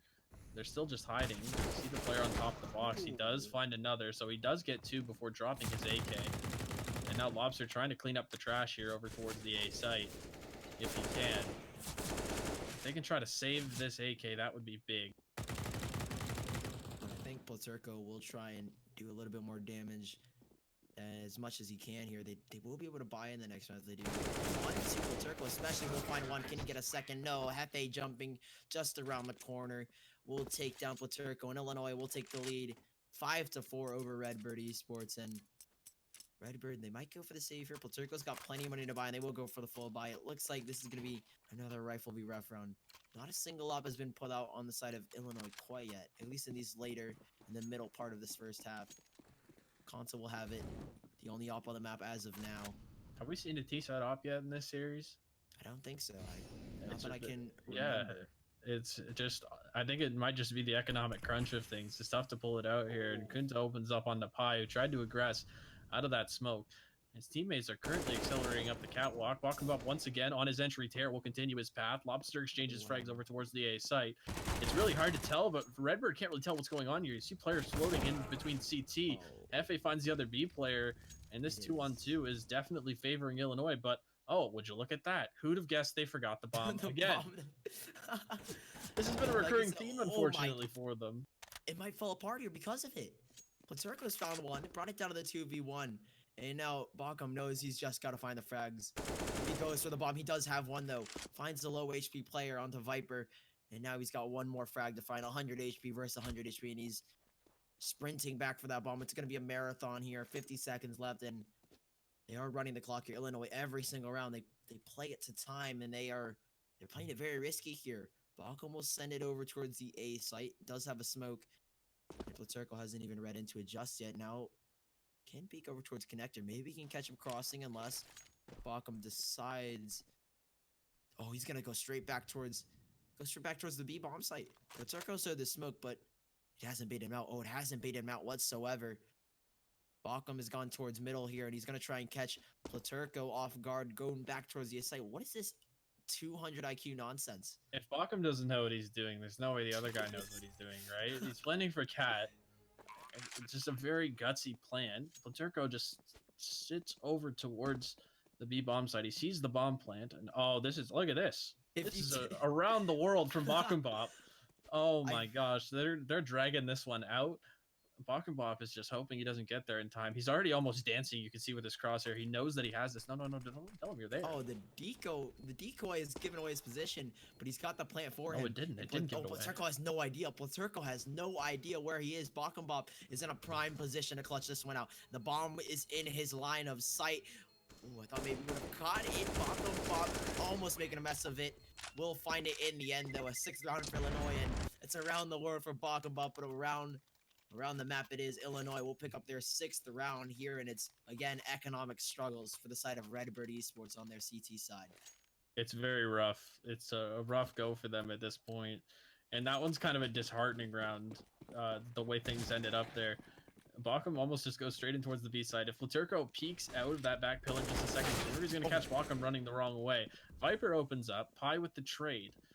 But over towards the B site, Bockham and Frenzy once again looking to wreak havoc. The window's been left closed. Fax finds one, looking for the second. He's trying to grab that AK. He does grab it, but overextends just slightly on Bockham Bop. He's been No pinched way. from behind. And again, another pinch coming in. It's like a reflank already. They know that there's an AK down. They can still make something of this round. These are two very viable weapons. Disco needs some information towards the A site, though. He'll be sent to poke and prod with his USP. Unlikely to win this duel. Caught with his knife out. What's going on? Oh man, Pi caught completely unaware, has his knife out and has no idea that there's a player. The 3 AKs retrieved from Redbird, and it's off of the pistols. Off of the pistols, they convert, and they've got 3 AKs in their hands, 3 very viable weapons. And now you have to imagine that Hefe is the underdog in this round, especially going up against 3 hungry Redbird esports players looking for their 5th round and looking to bring this to a 3rd map. And they are going to sort of shut him down here.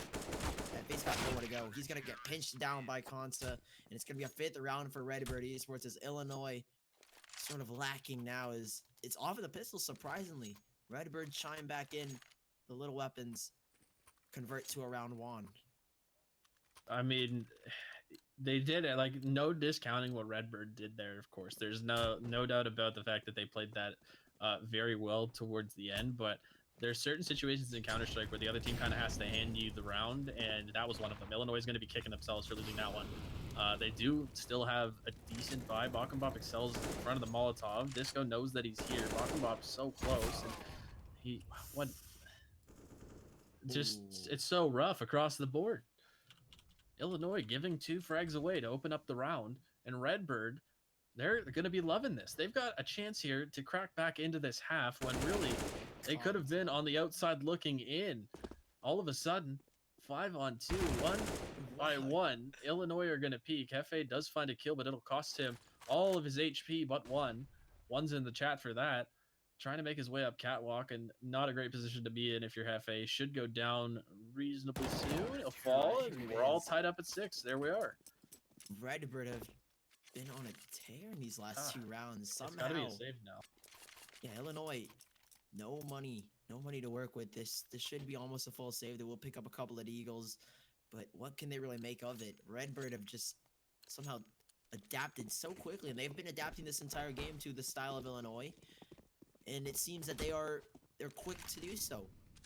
3 eagles to the side of Illinois, and they are getting aggressive towards mid. Frenzy is rushing up towards it. Pi again towards ramp with the deagle. Maybe we can find an opening frag and sort of swing it back in the favor of Illinois. But still, patience from Redbird, very smart to do so. They haven't given too much away. A missed shot from Bockham. Pi will convert the frag though.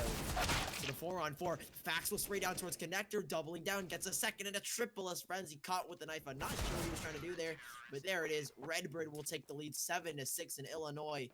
Sort of at a loss for words at this point in the match. It's the first lead that they've held, really, and one that they have a chance to extend. If they can get 9 out of this half, they're looking very good going into their T side, I'd say. I'm interested to see how Illinois plays their T side or their CT side, because their T side is disorganized, to say the least. They're looking to their individuals for openings here, and it's almost take it down in mid. He'll just get a love tap there from the AK.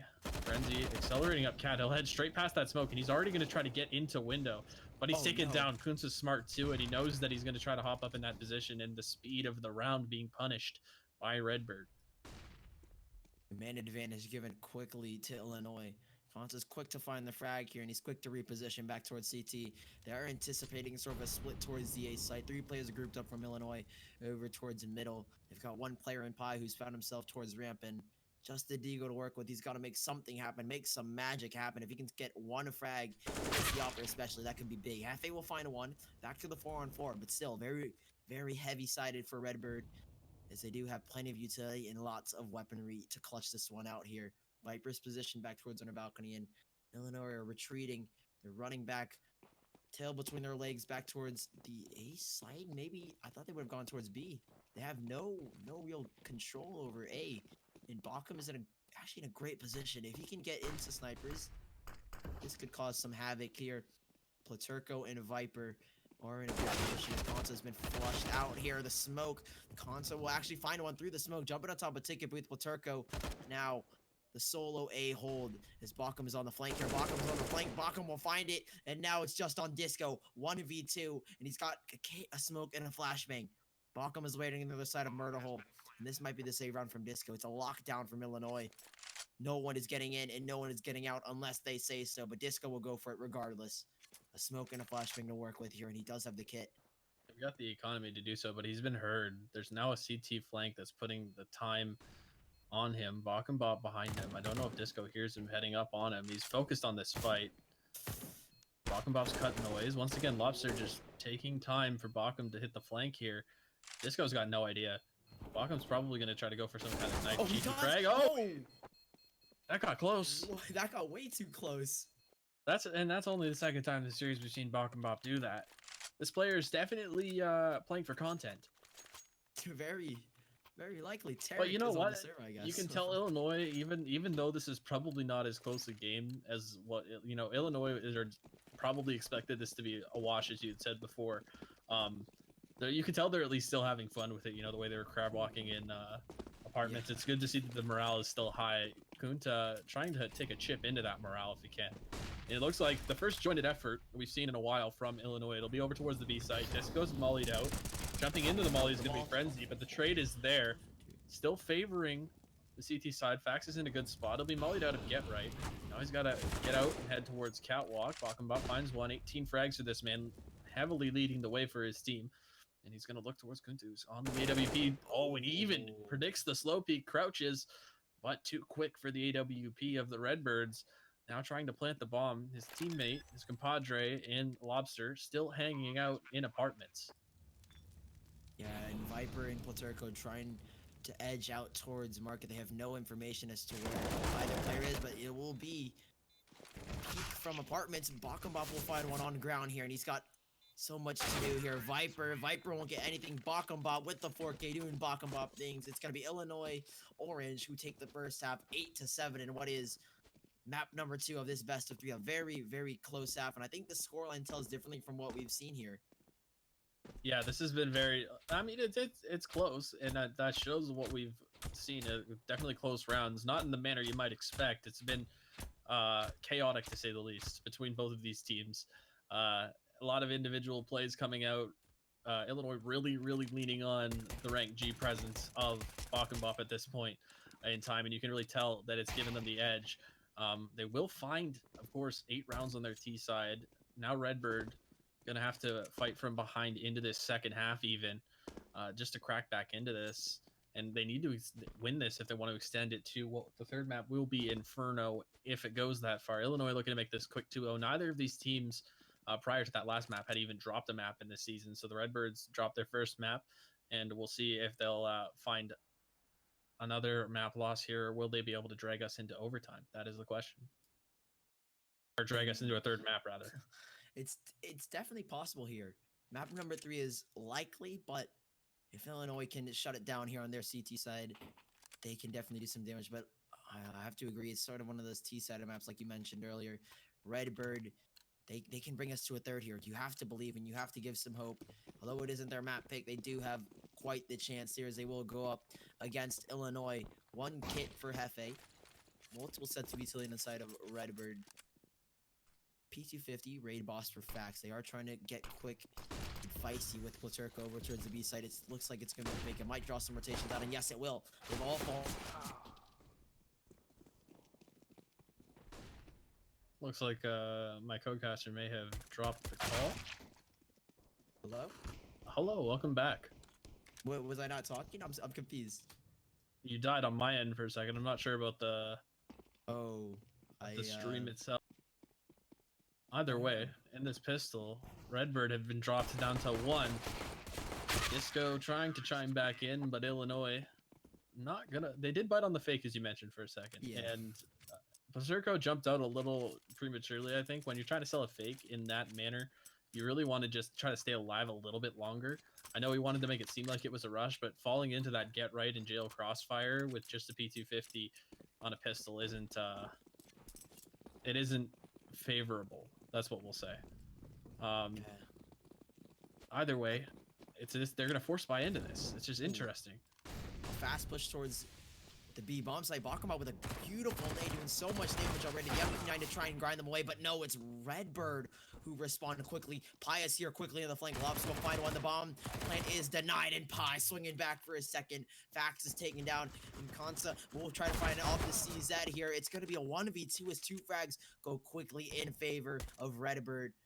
And now Hefe left alone, 1v2, trying to bait them out with the USP. Does have the UMP to work with and can get close range, especially against the CZ, who's got little to no bullets left. Hansa will get taken down, 73 HP. He's got one more battle to find. Viper is dancing between the box here, and he'll find it in the end. Hefe will get taken down, and Redbird will steal that round away from Illinois as they pick up their 8th round. And it's Illinois who do still have the lead, but their economy is a little bit worse for wear. Somewhat. I mean, Pi does find 2 frags there with his MP9, and so this round is just going to be very interesting because you see 4 pistols and an op on Illinois, and that's the kind of buy that Illinois is still viable with in this situation. I mean, I doubt Redbird are going to expect an AWP after winning the following round, resetting them following pistol, which can be so detrimental to a CT side economy. But I don't think Illinois really minds all that much with the AWP on the back of Pi. They are going to try to sit with this 1-3-1 sort of faux mid control that they're trying to sell. Lobster goes a little bit aggressive, but he's got to be careful. There's a player underpass. That's Viper waiting to sting if he can.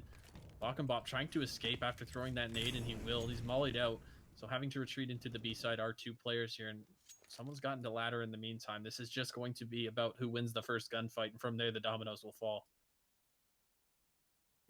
4 pistols for Illinois. The single op, they've done it before. They baited their pistols, and Pi is repositioned over towards the B side. The bomb still stuck towards T-spawn. They haven't really decided where they're going to go. Viper is spotted the shoulder of Lobster, and will open it up over towards the A site. Weakened defense for the side of Illinois. Hefe is positioned towards under balcony. The op hasn't moved from B. It's very aggressive. Platerka will find a one. Frenzy trying to chime back in. Is caught alone. 4v1 on the A site, and Hefe hasn't revealed his presence. Hefe hasn't revealed his presence. Only gets one. Climbs up the ladder and does significant damage to Viper. The bomb does go down, and now it's Pi, who will have to find so much here in this round. But he will go for the save, and that's a smart call. The op will be saved, and Illinois will bring us, or Redbird will bring us level 9-9 here. Once again, a tie game. This interstate battle is really as close as it's come. It's neck and neck between these 2 teams right now, and this is one of those situations where you, again, at the start of this series, I favored Illinois so heavily, but after watching this series, it might just come down to who shows up on what day, and this could be a rivalry that we see develop into the future of esports in Illinois as well. These 2 rival schools.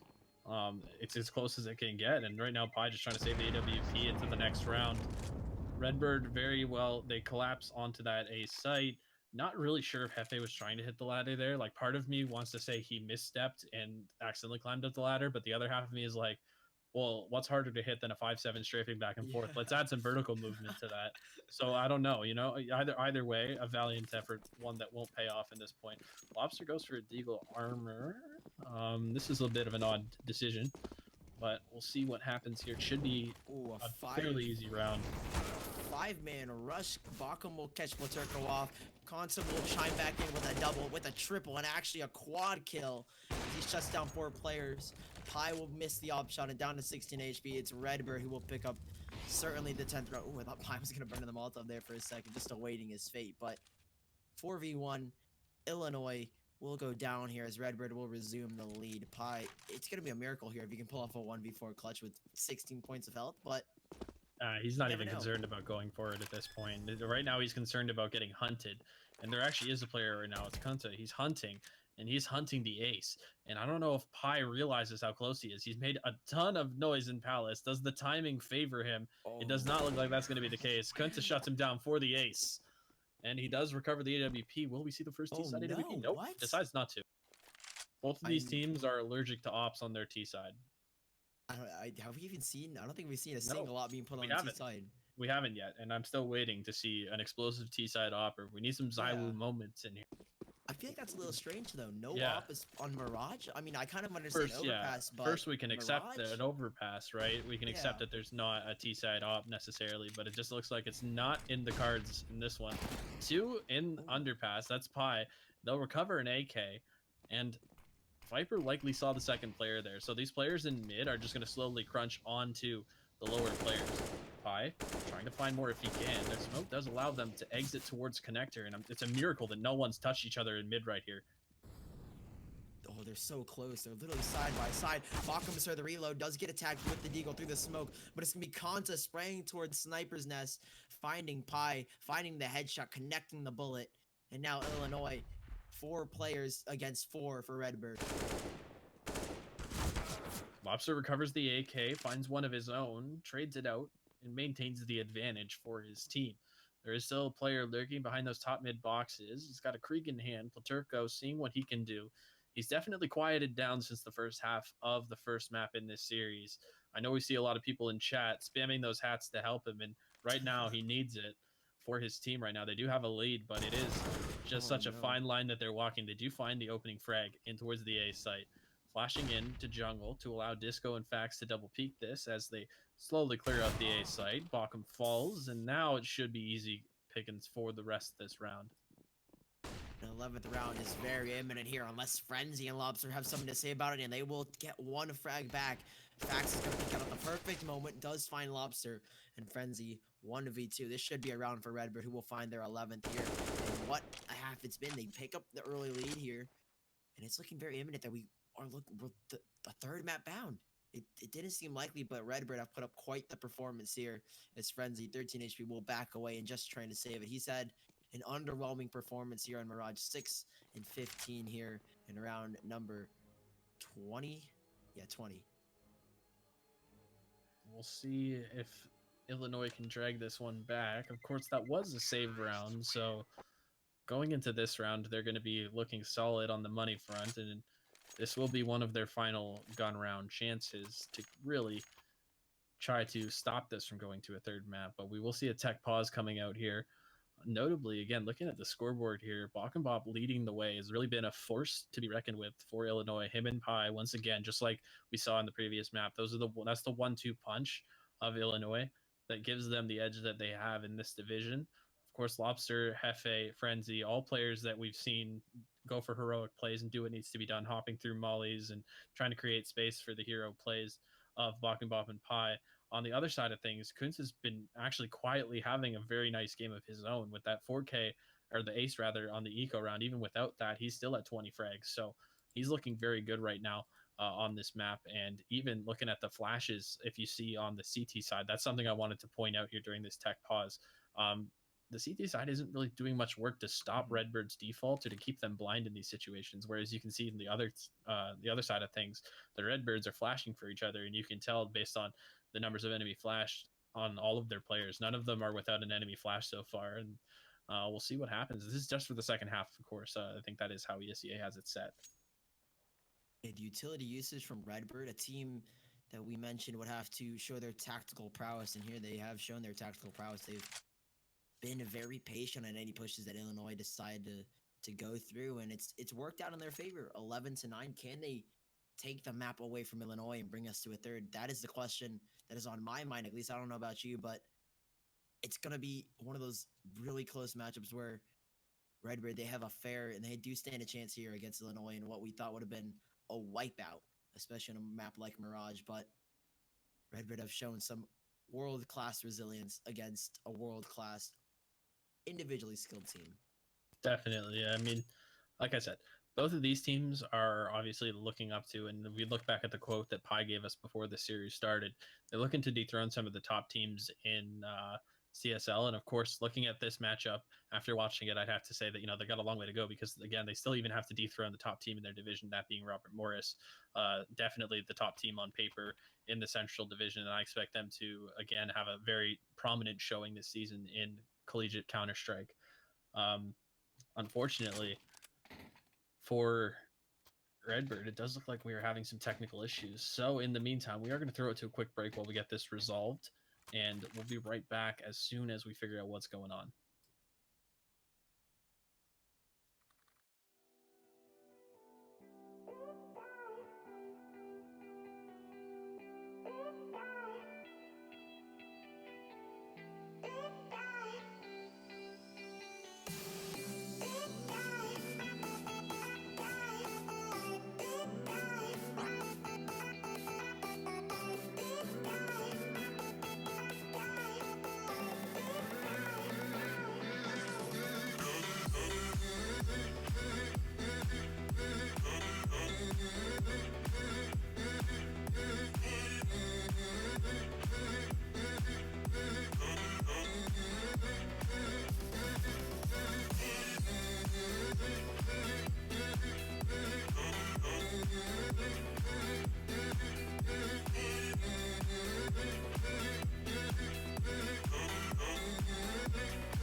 Looks like we are back. Viper is reconnected, and he is ready, ready to throw some hands on Mirage. Illinois with one of their last prominent full buys here, going up against Redbird. Oh, another pause coming out. I think maybe this time it's a tactical, maybe not more so a technical for Viper. It could be, but they're throwing their last punch here, Illinois. They're one of the more prominent last full buys, and it's going to be a steady uphill battle for Illinois this time around against Redbird Esports on Mirage. I mean, the one thing that we noted here, and going into this round, this is the first T-side op that we're going to see in this series. And we are now, let's see, that would be 51 rounds into the series. We're going to see a T-side op. So Viper going to rebuy. And we're going to head right into this. Here we are. Let's see what the ops can do. We'll see if they have an impact on this round. A rare duel between a CT and T op that we have not seen yet. It's going to be Pi and Kunta on those big green cannons. We'll see what they can do. Frenzy tasked with holding the B side in the meantime. And very passive default being held. It looks like the ops may just find each other a little sooner than we thought. And Pi takes the head off of Kunta. 1-0 in that op duel, and that's probably the last we'll see of it, looking at how things have been playing out. Fax replies, Bach and Bob a little overzealous, but Lobster finishes the kill off for him with a nice frag grenade into underpass. Yeah, the nade takes down Viper in 3v4. Disco, we might not have the end of an op battle. It looks like we won. Disco picks up the op, and we still have a chance for another op battle. Pi sitting nice and pretty with that big Asimov in his hands, and still Redbird have not decided where they want to go. The bomb is still stuck in T-spawn. It's tucked away nicely in a corner. It looks like they are going to try to edge over towards the B side. They've got two players to contest with, Frenzy and Pi, and these are the two players that you really don't want to walk into. Frenzy has had an underwhelming game, but here is where he can step up to bring them back into this match, to bring it to a 2-0 score and deny a chance of a third, but still, Redbird very slow. They're playing the clock here. Frenzy will have the first contact. Takes down Fax here in a 2v4, and Redbird are trying to execute over here, trying to get onto the bombs like a Frenzy. Will not have any update. I thought maybe he got the third, but no. Pi will finalize it there, and Illinois will bring us 10-11, a lot more like it. That's what we like to see from Illinois. And there it is, a 10th round for Illinois, double digits, and one round difference between the two teams is all that stands. Well, I'll tell you what, Illinois wants to end this now. They don't want it to go to Inferno. They don't want to give Redbird the satisfaction of taking the first map of the season off of them. And they want to, they want to finish this. They want to get off. They want to do their homework. They want to go to bed. They got class probably tomorrow. They got stuff to do. And so if anything's driving them, we'll see what happens here. Oh, looks like it's a fast cat split. Is Frenzy going to be ready for this? Bach certainly wasn't. Frenzy and Backside finds two. The transfer with the SG on jail, just hanging out now, waiting for his death. It will come, but it will come at the expense of a single frag going the way of Pi, who's going to try to inch his way out. There's lots of utility left to work with. It's still a very doable retake, but the big problem here for Illinois is that they're all coming out of market. Oh, burning Fax. Conso will find a double here. He almost has it. Hefty off the M4, and that was such a close push from Redbird. I thought maybe they had a chance, but denied by the op play, saved by the op play. What is happening? Such an aggressive style from Redbird, something that we haven't seen quite often, and that looked to be the last of the op battles, but maybe it'll return. Maybe it'll return. Here we are now, 11-11, make a wish. Don't say it though, or don't type it out. Typing it's the same as saying it. If you make a wish in chat, it may not come true. Trust me, I'm a caster. I can curse things.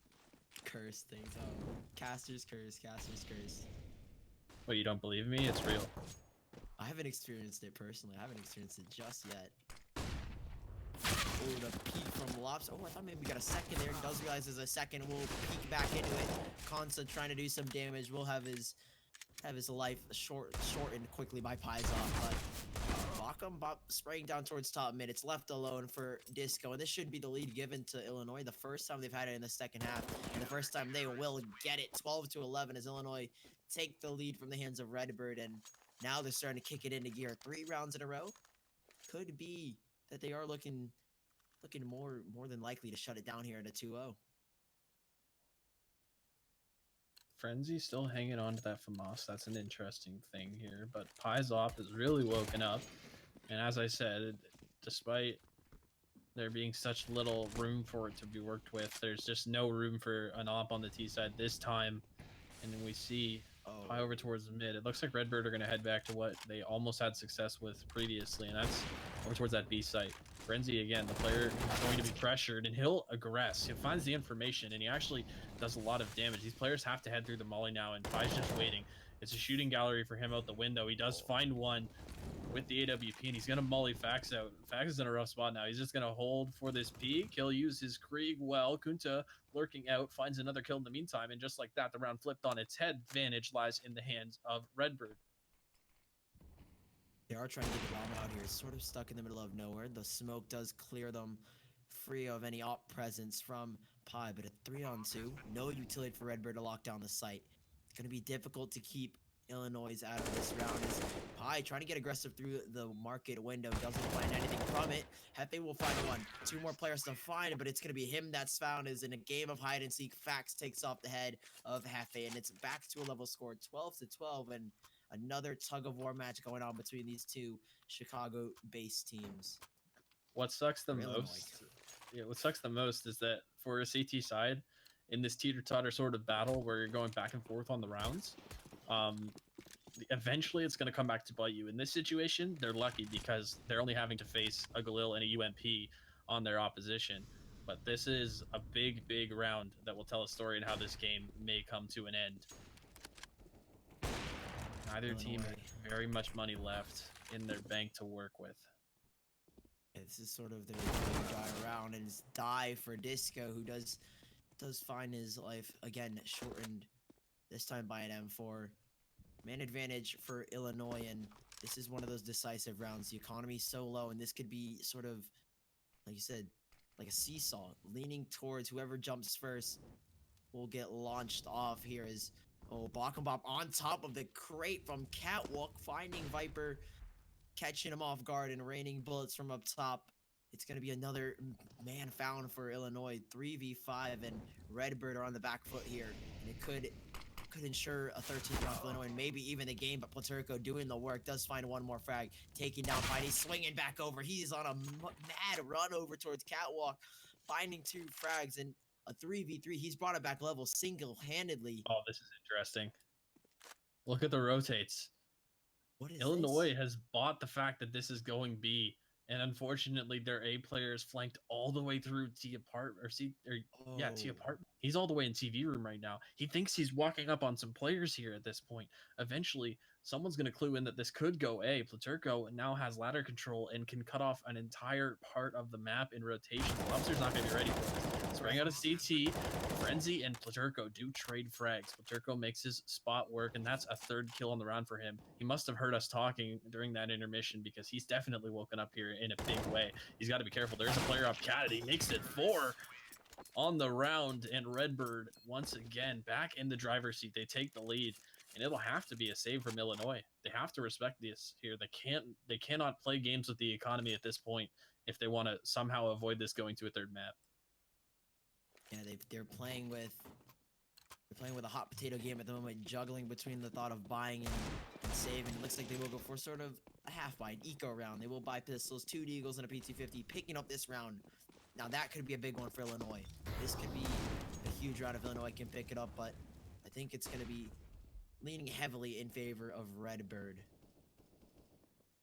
Paya has notably saved enough to get an AWP, and that's been a big part in their success so far on their CT side. So good to see him managing his economy as such. And the Lobster takes a peek, misses his shot, and he'll head on out. Now boosting in window here are going to be Redbird. They're going to try to find an opening here up on the other side of the smoke. Lobster, he is found by Viper. Turco onto Bakum Pop. One more for Viper in window. Just like that. Redbird they're trying to get this done without taking any casualties, really, because again, their money not good after these previous traded rounds. Someone in chat mentioned these rounds are not good for their heart going back and forth the way they are. Definitely not good for the economy. We'll see what happens here. It does look like a free round, and realistically, Illinois should respect this and save. Allow Redbird to take 14.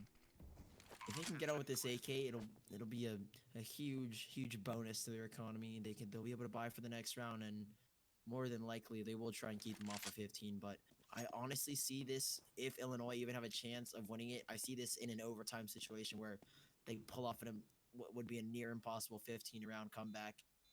And so far it's 13-12. Now shortly will be 14-12 for Redbird as they are nearing that illustrious 16th round. It's going to be difficult, very difficult for Illinois to come back into this one.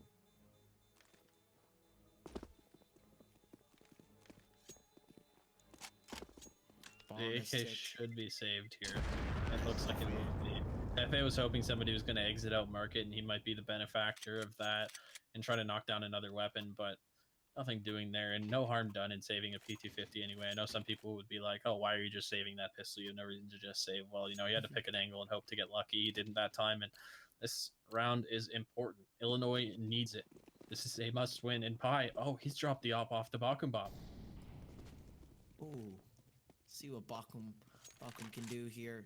One player, actually no one challenges him towards mid, so the op is not in the best position to do much damage here, and they are edging over towards the A site. Hefe, and it's going to be Lobster who will have to lock this one down. Viper, they take down both players instantly, and they swarm the site in what looks to be an imminent 15th round, an imminent match point for Redbird, as now it's 3 players left for Illinois to try and clutch this one out. 2 frags being found. Back to the 3-on-3 in Illinois. They're not out just yet. Give them an inch and I'll give you a mile as Frenzy chimes back in. It's going to be Viper who will find another Bakum left alone. He's tagged down so low, though. So low. 11 and 9. They will get taken down here. Viper finds one. Or Viper will get taken out. Bakum will find one. And now he's got to find the bomb defuse, though. A 10-second defuse is what he'll have. He will swing out wide. And oh my goodness. Illinois stay alive, but what? No kit. He doesn't have a kit. There's no time. He has to save. I thought he had time there for a second. No, the timer didn't go off. Oh no. The music came on. He realized it. That's why he was frantically looking around, hoping one of his teammates had a kit, and they had banked on being able to hold that. The gamble of sending the op in towards mid with Bop ends up coming back to bite them, and some good play calling from Redbird. That's something that I haven't really mentioned so far in this series, is that Redbird's IGL has done a brilliant job. Sometimes it's very hard as an IGL, and I'm speaking from experience, of countering a very skilled roster like this in a way that is involves cohesion from your team, the way that Redbird has taken this. They're really doing a lot of masterful work with how they're moving around the map. Bob with the saved op is going to take one down towards top mid. That is Paterko losing his life, trying to keep themselves in this one. It's going to be Illinois. They need 3 in a row to do it. Pots and pans to work with. Yeah, and Redbird, 3 chances here. 3 rounds is all it'll take. It's what they have to work with in Illinois. Can't make a single mistake in these upcoming rounds. Their economy is so low that if Redbird take away 4 players, it's a basically done deal for them. Illinois will look to try and find that 13. Bakum does pick up an early frag, though, but the bomb is that made its way over towards the B bomb set in Frenzy, who's had a quiet game, an underwhelming game. We'll have to do a lot of... What the heck? Lobster? Hello. Hop goes the Weasel, I guess, and it's a 2v5. Disco will find one, but Bakum to take another down, and Pi will close it out there. I guess the Lobster just crept completely unnoticed towards top mid, but I mean, Illinois, he escaped us too. We didn't even see it. I didn't even see him on the minimap. It just kind of happened. I mean, he was just there, and like peekaboo. That's the kind of kill that, you know, you jump out of your chair after it happens to you. Yeah. And Redbird left to save for the last round. It looks like if this plays out right, we're going to see another 30-round affair between these two sides. The rivalry grows with each and every round between these two teams. And it isn't over just yet. It isn't over here for Redbird. This isn't their saving grace. The last one isn't the same grace, but it might be. Lobster takes down one, a quick frag from Fax, and it's actually 2 at the 3-on-3. Bakum waiting behind the smoke. A quick scope onto Kanta. The rank G player shows his rank G skill, and he's trying to scope him through the smoke, though. 1M4 retrieve for Redbird. Bakum has got the game sense to read a player towards firebox. They spotted him. The quick flip and 2 frags instantly go in the way of Illinois. And almost a single second. It's going to be a 14th round for Illinois. 14-15. All 30 rounds being played out here. And like I said, I can only imagine Illinois winning this in overtime. I said it before, and it's looking very likely. Remember when I said you couldn't curse things? I guess. Remember when you thought you couldn't? Now here we are. This is the round here. This is where the big boys come to play. No op on the T side.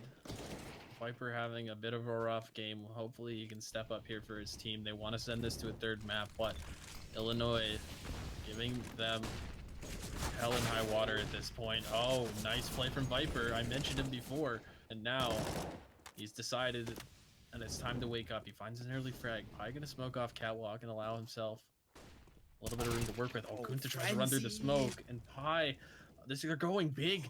Illinois almost, they're just one kill away from sending this to OT. And Viper, like you said, he has to come alive. He's got to pull off the ace clutch to keep him off it, but it doesn't seem like he does find one frag here. It's a great start, but he's got 3 more to find, and one player is already on his tail. Viper doesn't have the bomb, has no control in this scenario. It's Illinois' round to lose here. Viper has got to be so sneaky here. He's got to quickly dart in and dart out. Can he find it? Yes, he can. Now he has 2 more to find. There's something. 2 more frags, and he can keep them off of overtime. Not a good start with Miss Flashbang, but does get 1 over. Those flashes really aren't going to blind anybody. This is unfortunate. Honestly, if the bomb was in a different spot than the current position, which is potentially the worst spot you could have it stuck, this is doable. But they're at least separated enough that if he's able to isolate one of these duels, this becomes doable. But the timing doesn't favor him. Ladies and gentlemen, we are going to see overtime. My man Sully here has jinxed it for us. Bastard's curse, man. Now I know how it feels. But no, it was a prediction. This time it was a prediction. You felt like it was going to overtime. I called it. The prophecy is fulfilled, and now we see the 2 Illinois Titans going at it in overtime. I believe it's MR316K, if I'm not mistaken. Shoulder Angel, help me out here. Yep, MR316K. That's what we'll be working with here. So money, not an object, and in so many rounds, honestly, it wasn't an object with how these teams went back and forth. It didn't seem to matter who had what when it came down to it in a lot of these rounds. It's just so chaotic. Like even in that last round there, Redbird had the advantage, and then snap your fingers, blink and you miss it.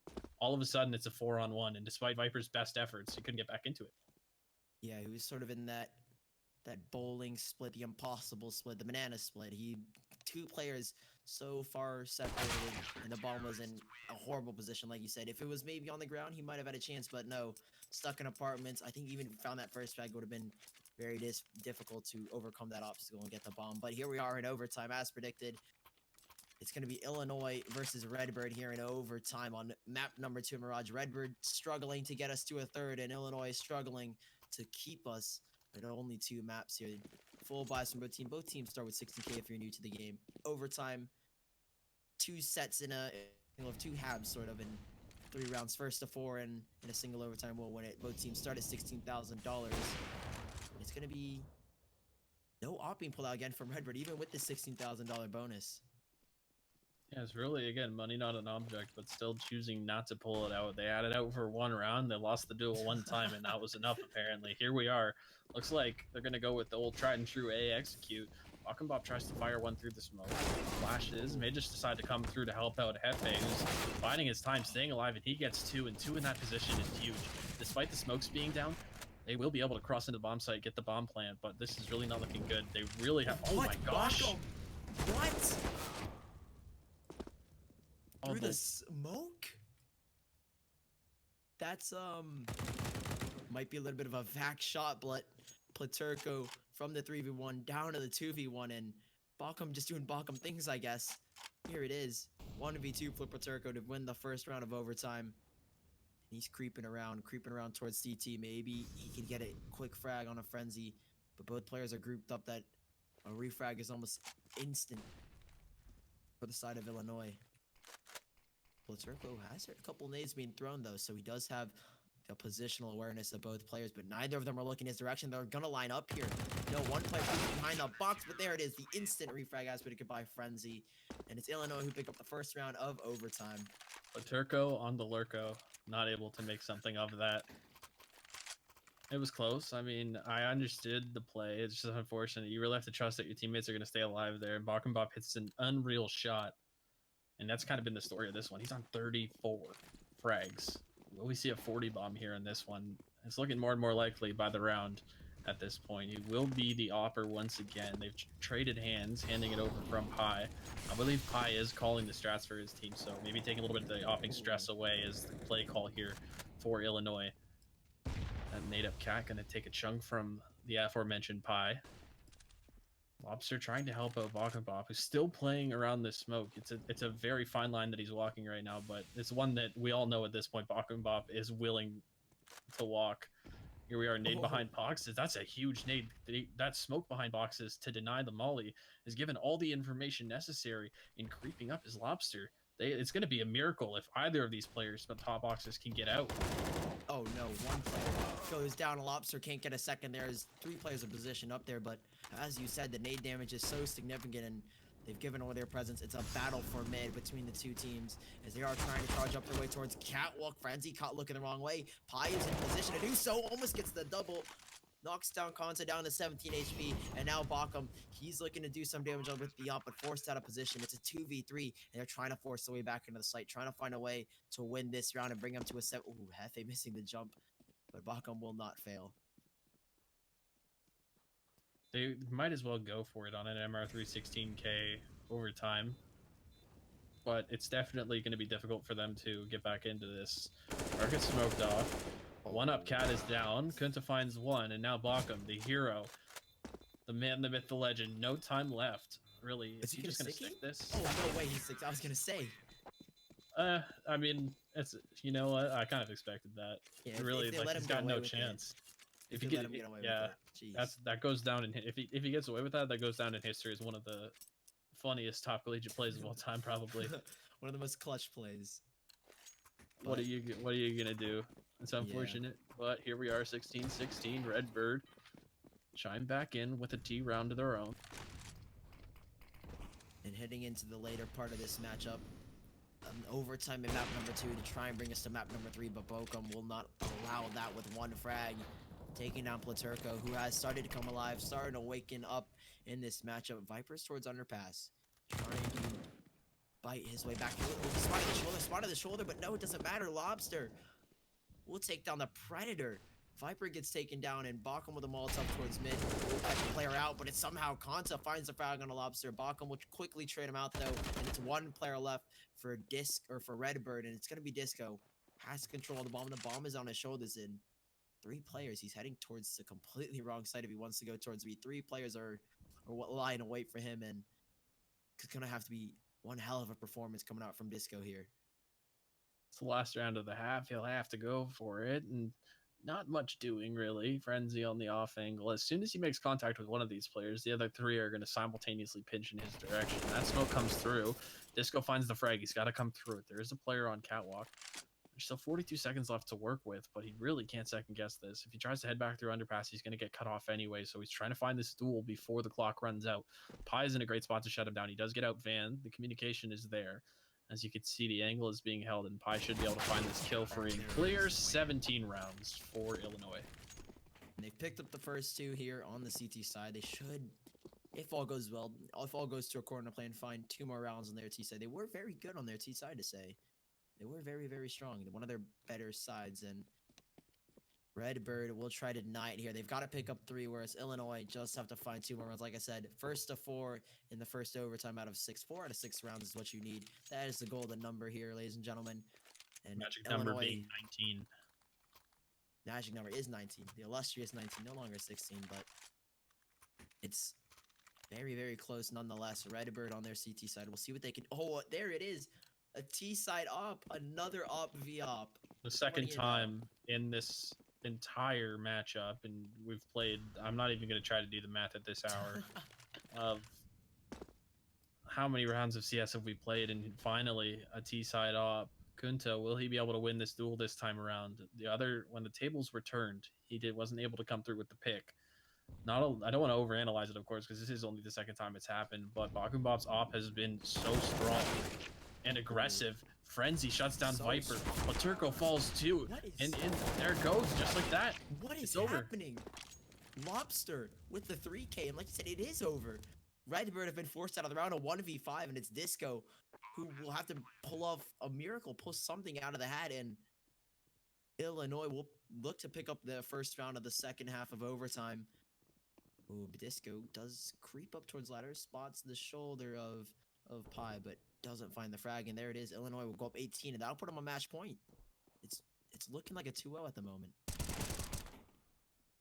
But Disco, he does find one consolation frag, but there won't be much from it. I mean, there's little to no economy damage done for the T side just because of how inexpensive the weapons are in the 16K bonus. And now it's Redbird who will trail behind a match point for Illinois here on map number 2, trying to bring us to only a 2-0, and Redbird will have to struggle their way back into it to bring us to a third. This has got to be perfect here on out. They need both these rounds. And here we go. They're going to throw some kind of execute here towards top mid. That's a popular smoke, or a smoke popularized by Astralis, but this might have been the wrong call. These players are late getting in towards the B side, and now Illinois reigning in terror. This could be the end of Redbird in this matchup. Kunta finds one. It isn't enough, though. They're mollied off of Cat. They're locked out of the bomb site. They know that they have to find at least one pick soon, and they do. Okay, Viper makes this doable 3-on-3, but again, they're going to need nothing short of a miracle to stay in this, I think. Definitely, it's going to be a very struggle push. Hefe running through the Molotov. Can he find one? Almost does. Knocks Platurco down to 15 HP, but no, they're chiming back in. Now it's Pi, 1v2. He's got an almost impossible scenario flipped on his head almost. Creeping through the smoke, he's going to get spotted, and who it is, it's going to be Kanta who keeps it alive. The op play, the triple from him to keep Redbird in it. 17-18 as we move into the last round of overtime number 1. It's still a match point for Illinois. This has got to be a tactical timeout from either team. Might as well. I mean, you have all these pauses to work with, and neither of these teams have actually used attack yet. So we obviously here in our casting booths cannot tell who called the tack timeout, but I'd expect that Redbird called it. This is a much more important round for them than it is for Illinois, because Illinois still has, another map to work with if this overtime goes awry, and that's where the pressure can kind of get to you. Obviously, they've been fighting an uphill battle this entire series to contend with the skill that a team like Illinois offers in a matchup like this, and now they're going to need more than ever to stand tall on their feet. Here we go. Final round of the first overtime. Are we going to see a 2-0 from Illinois, or will Redbird give us a little bit more action tonight? Illinois bringing the action, a double up setup, now brought down to 1 as Consa will find the headshot on Pi, and not only 1 but 2 ops. Our dreams have come true here. Our dreams have come true. Well, Kunta wins an op battle. That's big. So that's a good start if you want to see a second overtime. Disco boosts it up. We saw this in the first half, and it caught a player off guard. He's hoping for it to happen again. This is one you can take home with you if you're a fan of the game. It's one that you don't see too often. This is more a position you would use on an eco round where you're trying to stack the bomb site or trying to catch someone off guard, maybe on a pistol. But all the players from Illinois are grouping up towards the B side, and it does look like that will be their destination of choice when this is all said and done. A minute remaining on the clock. Disco is in such a prime position to do so much damage. Will it be him that comes on top of the initial duel? The Molotov is starting to rain, and the nades are coming out here. Do they even check it? Do they even check? Doesn't look like they will. Finally, Frenzy, a little bit too late finding Disco, but immediately trade out by Fax. A 2v4, and it's all falling apart for Illinois. It's looking like an overtime number 2, as it's just 2 players that stand between Redbird and overtime number 2. Baka missing the shot. Uncharacteristic, we'll have to find it off of the 1v4. It'll be an impossible clutch here. The bomb is on the lower ground, and he's on the higher ground, though. Does he really stand a chance here? Down to 4 HP, the no scope connects on the Fax, and now he's got to find 3 more frags, but it's near impossible. We'll go to a second overtime here on map number 2, Mirage. Oh my goodness. This one's definitely keeping me awake.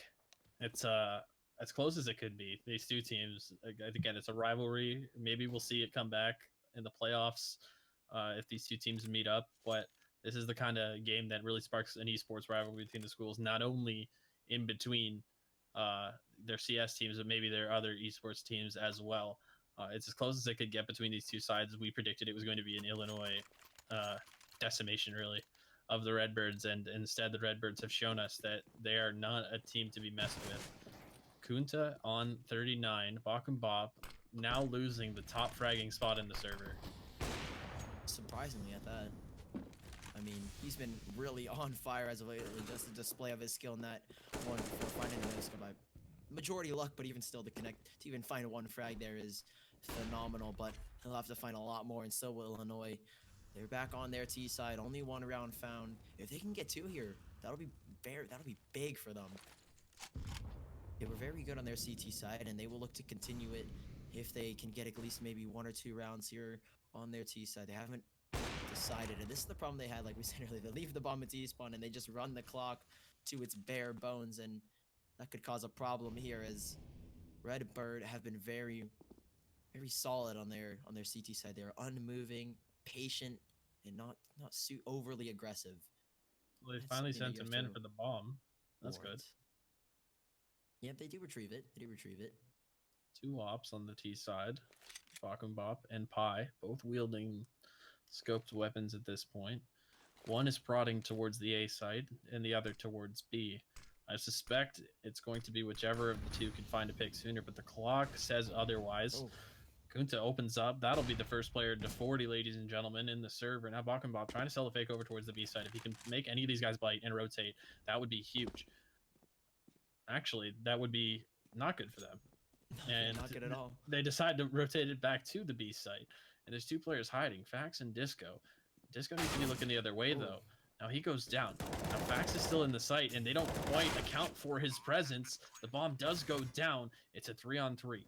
Oh, Pi and Platt get caught with each other in apartments. Neither expected the other's presence there.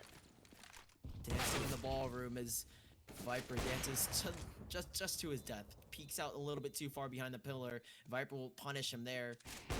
Or not Viper will punish him there. It's going to be Hefe. Hefe looking for the 4th frag. 3 headshots maybe. He'll find it in the end. Just 4 frags, not 4 headshots. But Illinois picking up the first round of overtime number 2. And that's the start you want. They are very strong on their T side. But they didn't show it there in the first overtime. But they pick up 2 rounds. It's very likely that they can end this one very quickly here on map number 2. It's really a concerted effort for both teams, with a couple players standing out on each side.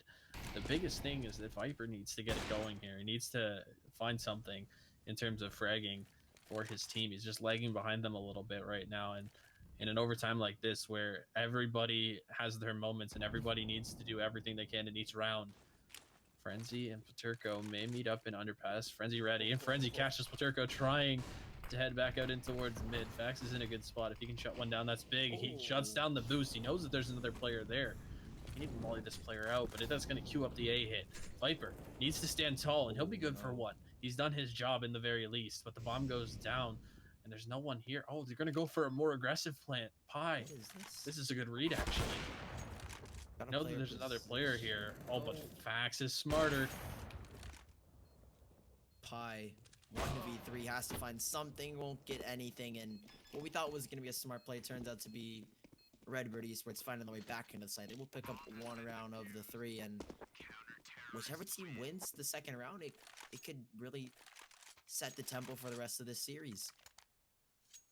Discouragement for Illinois if they lose this, and Redbird will be riding the high into the 3rd map if they can pull it off. 19-19, the last round of the first half of overtime number 2. It's going to be a tight one here in this series. It's very unlikely that we'll see a 3rd map. I feel like I just have it. I can feel it. Illinois, they're gonna somehow find a way to make this a 2-0. I predict it. Here we are. Last round of the first half. Kunta goes wide on Lobster. Lobster gonna want that one back probably. The acceleration early into the round and gifting Redbird an advantage is big here. They're wanting to boost Wacom into window. Pi looking for the reply, and he'll find it. Fax giving him the kill right back on Cat. He got a player boosted.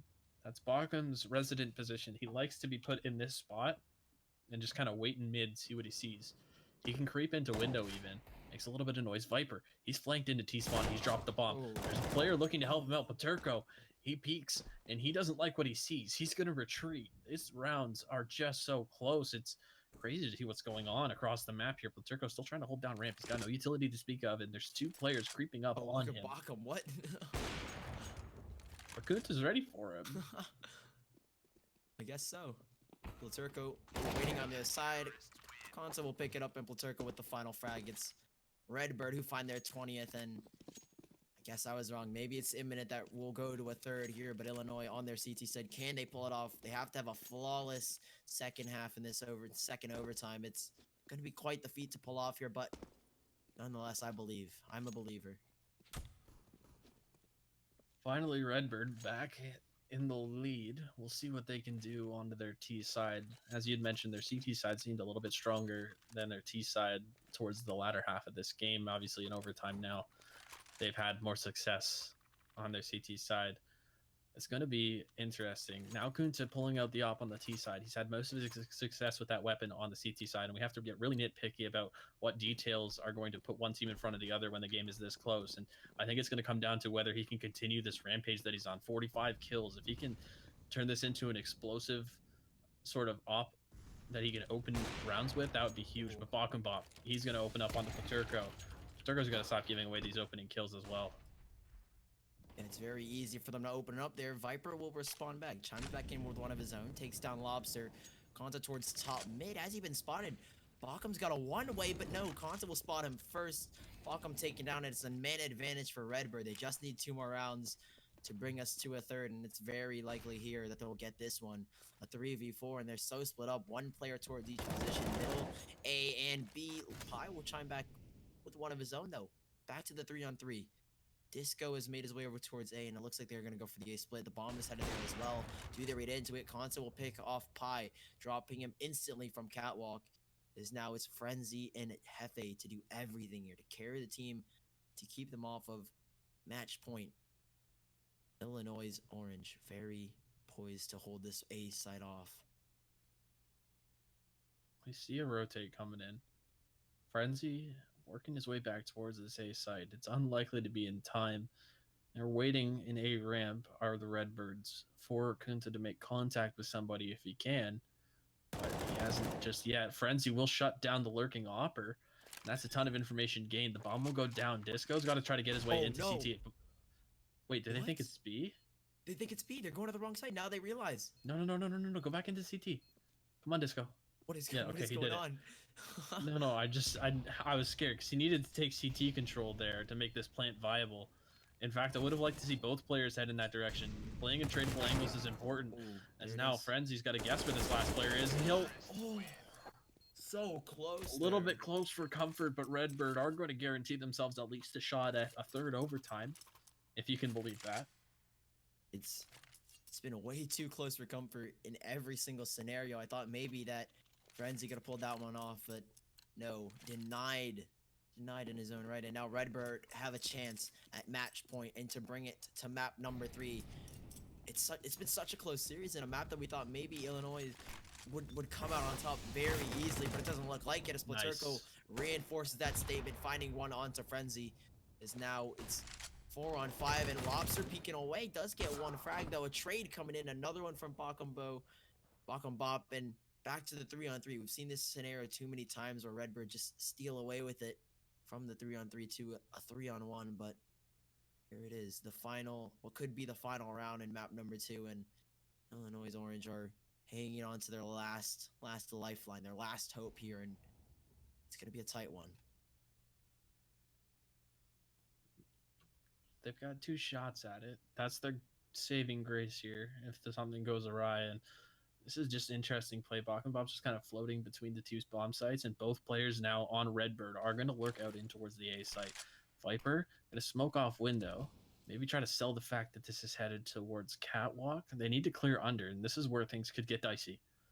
Max falls, and he will find the entry. Hefe falls, and Disco going to try to plant the bomb. He's going to plant it in a favorable position for Viper as well. I'm wondering if Pai's even going to bother clearing out mid here. He needs to, because Viper's in a great spot here. They have the crossfires that they need. It's looking like we may see a third map, folks. 2v3. Welcome Bob is in a great position, but do they expect the connector player? Do they expect it at all? Pi maybe reading into it. He will read into it, but it won't be enough. He'll get taken down. It's looking like a third map is very imminent here. Bop with so much to do, so much on his shoulders, won't even find one. And there it is. Redbird will take us to a third in overtime number 2. The third map will be Inferno. And I don't think anyone here expected this one, not even us. I Not definitely even us. did not. I did not at all.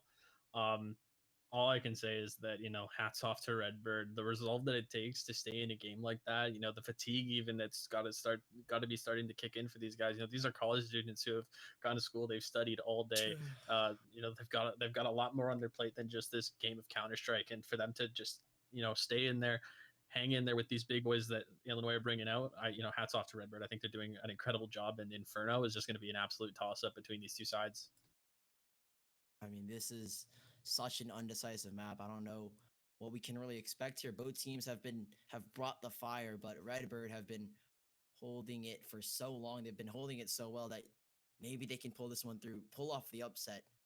But it's looking very likely that this will be another intensely close matchup here on Inferno, and in all likelihood, we might see another overtime here. Yeah, this could be huge.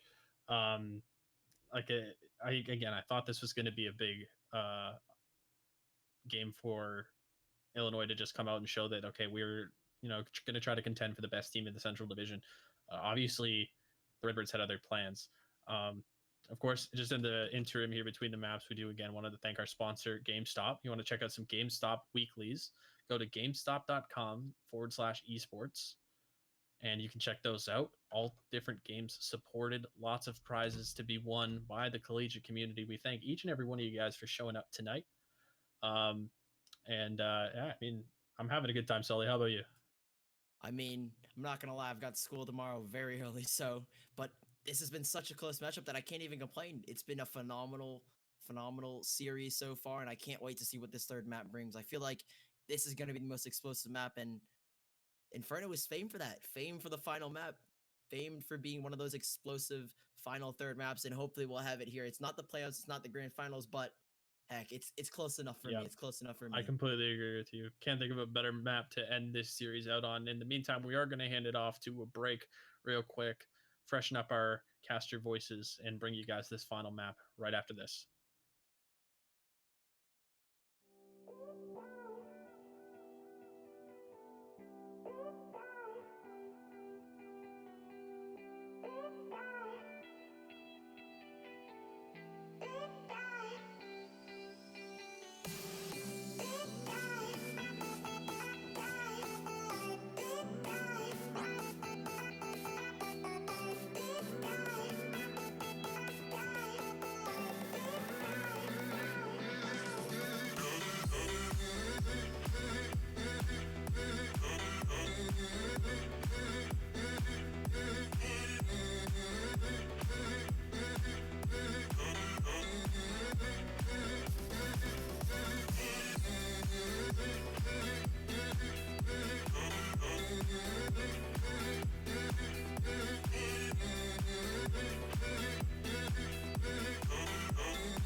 on map number 3. It's going to be a knife round to figure out which side either team will start. But again, I don't think really anyone expected a third map, but here we are on Inferno, known for being a very explosive map, a very explosive third map in a best of 3. And it looks like Redbird will take the knife round. They should start off on the C side, very commonly picked, and it'll be, yep, Redbird will start off on the CT side, Illinois on their T side, the weaker side, but we'll have to see on this explosive map, which is Inferno.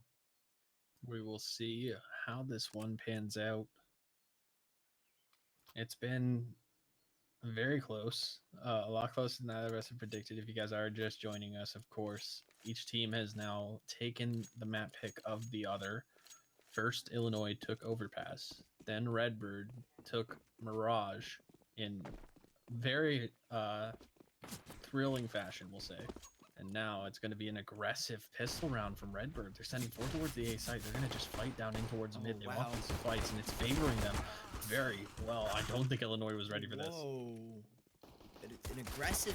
This is such a change of pace from Redbird. A breath of fresh air as they take such an aggressive style, picking off 4 players right off the bat, leaving Pi to his own devices. He has the bomb on his shoulders, and he was going to try and chug it all the way over towards the B bomb site. Looks like the bomb should go down here, and that's going to be a huge economic boost to the side of Illinois. They are waiting, though. Redbird just waiting atop a banana. The bomb does go down, and now they'll play the retake. This should be a fairly safe and simple one. They have a kit in the hands of Fact. See if they can get this done.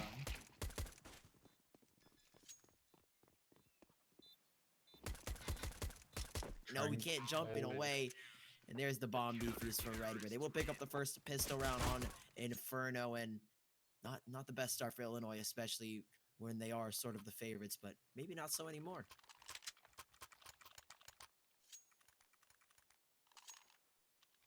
I think it's a lot less likely. I think maybe we're having some technical difficulties. Might just be me.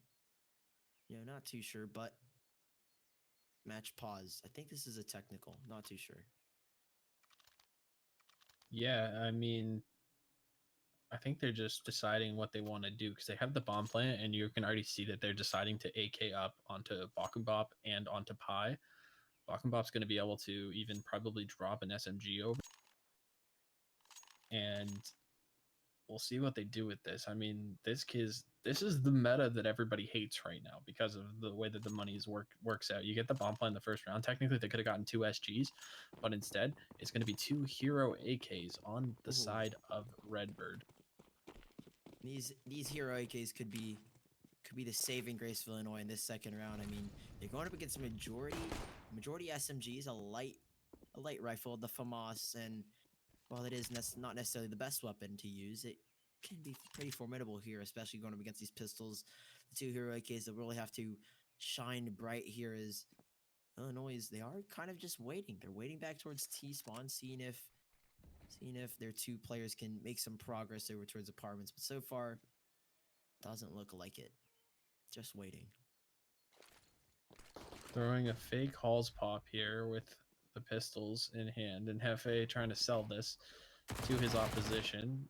They won't budge, and no rotates sold at all. And so in towards the B site, Turco in the CT smoke will flash himself through and look for something.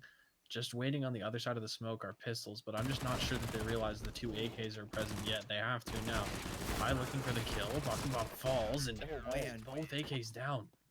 That's big because they can pick them both up, and now Illinois are fighting from behind. I'm interested to see whether they decide to buy here. I mean, you'd imagine not.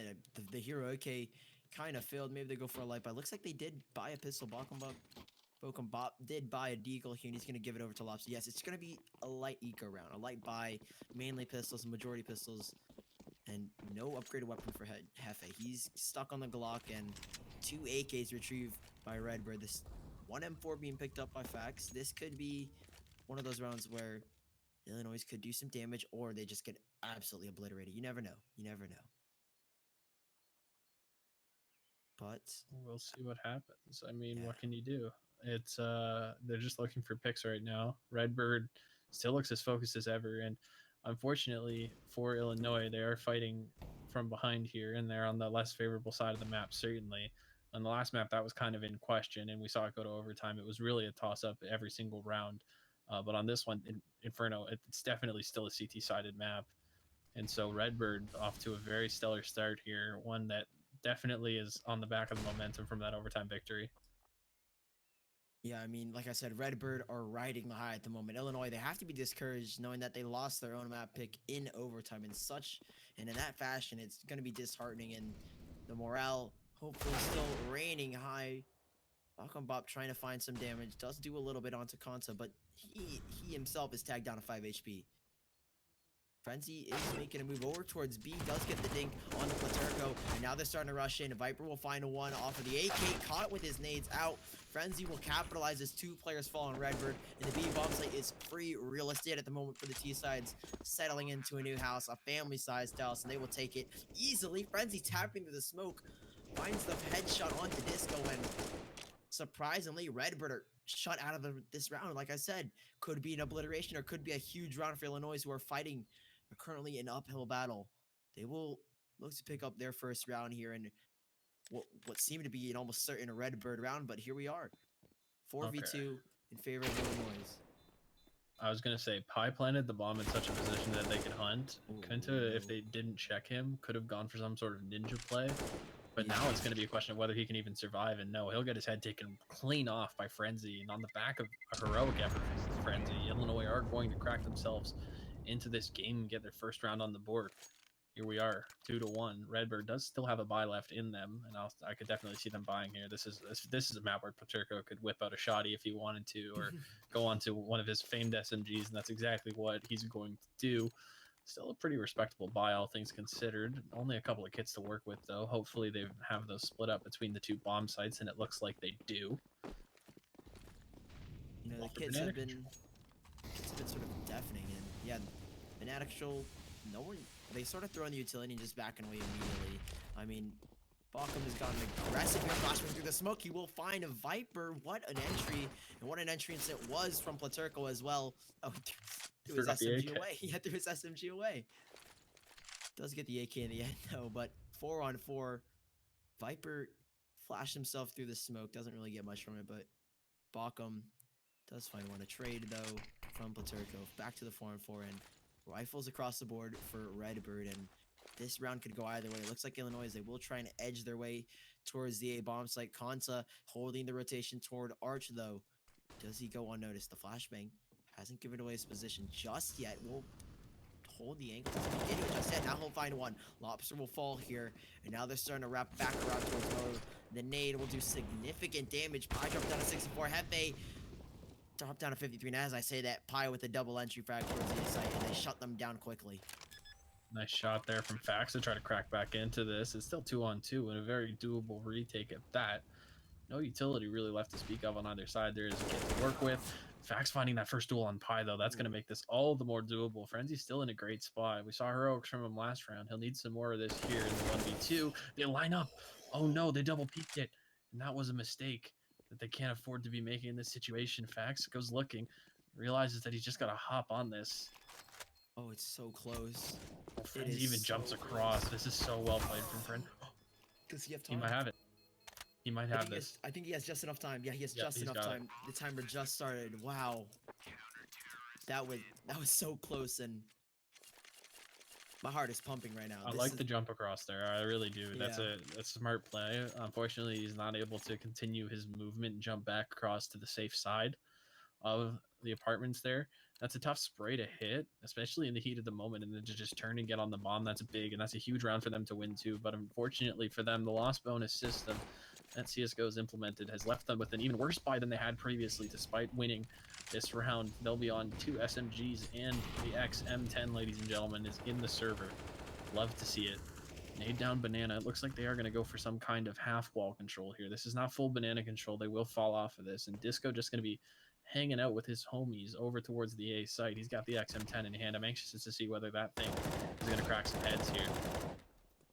There goes Kanta with one, though. The XM is in a very close quarters, and maybe you'll have your wish. There it is. Disco, one shot to the head of Hefe will take him down. A 5v2 now, and the bomb stuck in T-spawn, and that's when the problem from Illinois is a slight problem as they leave the bomb back towards T-spawn, and even if they do get a couple frags, they'll still have to sprint all the way back towards T. Although Pi might have some contact here, it's going to be Fax who doesn't notice Pi. We'll take him down. The bomb is retrieved. 4-on-2. They are trying to run the clock here, though, Redbird. 50 seconds left, and they do know the presence of Pi. Viper's holding it towards Tree with the UMP. They do have plenty of time to work with, though, now, Illinois. 40 seconds left, and it looks like Bop is looking to make his way over towards A. This could be a problem as Kansa's towards balcony. Now it's a 1v4. This should be the round for Redbird. Although, Balcom does chime back in with one of his own. Down to the 1v3. Okay. I thought he went unnoticed for a second, but Disco gets it. Balcom's taken down. Yeah. A fourth round for Redbird. It's really good. I mean, they shut him down. I'm interested to see, like, Pi goes towards CT. Bop is at T ramp, and Pi's really on their only chance at winning the round is to pinch the players on the B site, get their focus looking one way, and allow the other player to enter into the bomb site and hopefully at least get a little bit of an advantage in the gunfight. But instead, Bop opts to go towards alt mid, and unfortunately for them, it does mean that they will be on a bit of an odd buy here. They do have one hero AK on Frenzy. He's got armor to work with. They are locked out behind a mid smoke for the time being. Frenzy would favor a duel towards Banana if gifted one. We'll see what Illinois has in store for us strat-wise here. Bop tasked with opening things up with the Deagle. Not quite able to connect a shot just yet. Disco's boosted up. They haven't quite realized it yet. He does find one, almost a second. Now will fall off free and clear. Hefe's heard this and dinks him up. A nice pre-fire with the P250. Despite it only being for 15 damage, it was a nice shot. Now up mid, Bop trying to head through the smoke. Here's the reload. This is actually a very good read from Bop. He's accelerating into the bomb site. Fax and Disco. Disco's in a bad spot. Fax in mini pit finds two before he's taken down, and Frenzy shuts down the graveyard player. All of a sudden, it's a 2-on-2. A round that Illinois should have had no business being involved in is all of a sudden very winnable. Yeah, and if Redbird they win this round, it'll be the biggest gap that we've seen for the entire match, I believe. I mean, it's been so close here, and Illinois are bringing it down to the wire here as bomb taken away. Low HP on Frenzy and Pi, and Redbird will have to force the way into the site. The FAMAS and the AK-47 and a single flashbang. Will it be enough? Viper hasn't checked towards pit. Viper hasn't checked at all, and he'll get taken down. Paterka won't find it. Pi with the 3K to close it out there. A second round for Illinois. We won't go for a 4-round gap. We'll go back to a 2-round gap as Redbird 4 and Illinois chime back with a second round of the round. Big stuff here from Illinois. That could have been a bit of a runaway round for Redbird, but again, Illinois just keeping them honest. Redbird holding on to the lead just by 2 rounds here, and the economic cookie is going to crumble in Illinois' favor in this situation as we see a save from Redbird. I'm interested to see. You'd think a team, what we've seen from Redbird so far, you'd think that they'd have something in store for us here in terms of a full eco setup, something gimmicky that could potentially buy you a gun or two for the following round, but instead they'll just split 3 and 2 as is tradition. And Conso with the only upgraded pistol works out in his favor. A quick dig shot onto Hefe, but 3 frags go straight back in favor of Illinois. I mean, 1 frag is all they'll get. Maybe he can retrieve this gun, though. Disco does. That'll be a big pickup if he can get away with it, but they will look to rip this from him. Another frag from Disco. 2 players have been found, and I don't think that they really stand a chance in this round. Regardless, Paterka can't connect the headshots, can't even find a frag. He'll get taken down to the B-bomb site, and now it's just a game of hide and seek. Can Disco hold on to this AK for the next round? They might go hunting here, Illinois, but their economy isn't in the best shape to do so. 2 players just below that $600 mark. I mean, Hefe's got exactly 600, but still not the best economic situation for either team, in fact. Well, we've seen it, though. We've seen Illinois go hunting in this situation. They've got the individual skill to do so, and you see they're kind of almost doing it anyway. Pies and CTE's creeping. They probably won't get there given the way that the bomb is ticking at this moment. All 3 players intending to exit towards CT together as well, so it will be a saved gun. I'd like to notify everybody that there is a special agent in the server, and he goes by the name of Young Hefe, 007 now on the scoreboard. Yeah, and you didn't have to call him out like that. I have to though. It's part of the job, you know. You Part of the gotta job. you gotta highlight the good plays, highlight the not so good plays. I respect any agent of MI6 as I would anyone else in the server. Hefe, he's doing his job right now. His job is to open up room for the other players on his team, and that's what he's got to do. You know, the scoreline may not reflect at the end of the day exactly what you might see out of a star player like Bakumbop, but that's what makes it work for these guys here. Now they're just one round back of tying this up and looking very strong now on their T side. Of course, this teeter totter effect that we keep talking about, the seesaw that swings back and forth, the pendulum of these two teams really makes it unpredictable as to what might happen next. But this is a gun round where both teams have spent a considerable amount of money, and Redbird need this if they want to make this a dominant CT half. As I say that, we Oh see two my. picks towards the A site in quick succession. Pi opening up with the AWP into Falls, and Redbird should probably just be in save mode already. They cannot get back into this. Yeah. That is Oh that is no, so quick. there's already a player towards Banana. Oh wait, what? Bakumbop. He's gonna do it to him. Bob opens it up. For a second I thought the bomb would go there, but Bob does it on his own. 2 frags are found in. We bring us back to a level score, 4-4, and man, we haven't had a single score. We haven't had a single round differential more than 3 rounds, and that's astounding. That just shows the closeness of this game, like how close this has been. Like my knowledge, as far as it goes, we haven't seen more than 3 rounds between these two teams, and I thought maybe Redbird would have had it with that 4-1 lead, bring it to 5-1, but Illinois deny it. 5 P250s inside of Redbird, a 5-player setup over towards the apartments. They're kind of trucking along in a conga line here, as this could be a meat shop for the side of Illinois. Maybe Lobster peeks into it, catches some players off guard. Now just starting to peek into it. Ooh, 2 frags. Wait, 1 frag actually for Redbird, a team kill. But there it is, a second. 4 players drop, and a 5th player is found. Bob will take the final one out, and Illinois will pick up their first round, or their first lead in this half. If P 1250 doesn't pay off in that situation, and unfortunately for Redbird, now they are staring down the barrel of a dominant T side from Illinois should they not bring this back into their favor. Again, they have to keep spending all their money. That CT side economy can be such a cold mistress sometimes, especially on a map where you're favored to win in order to at least have a commanding lead going in towards that second half. And Illinois are just flexing their endurance here. They're showing their stamina, and they're realizing, you know, we're not out of this yet. On paper, we're supposed to be the better team here.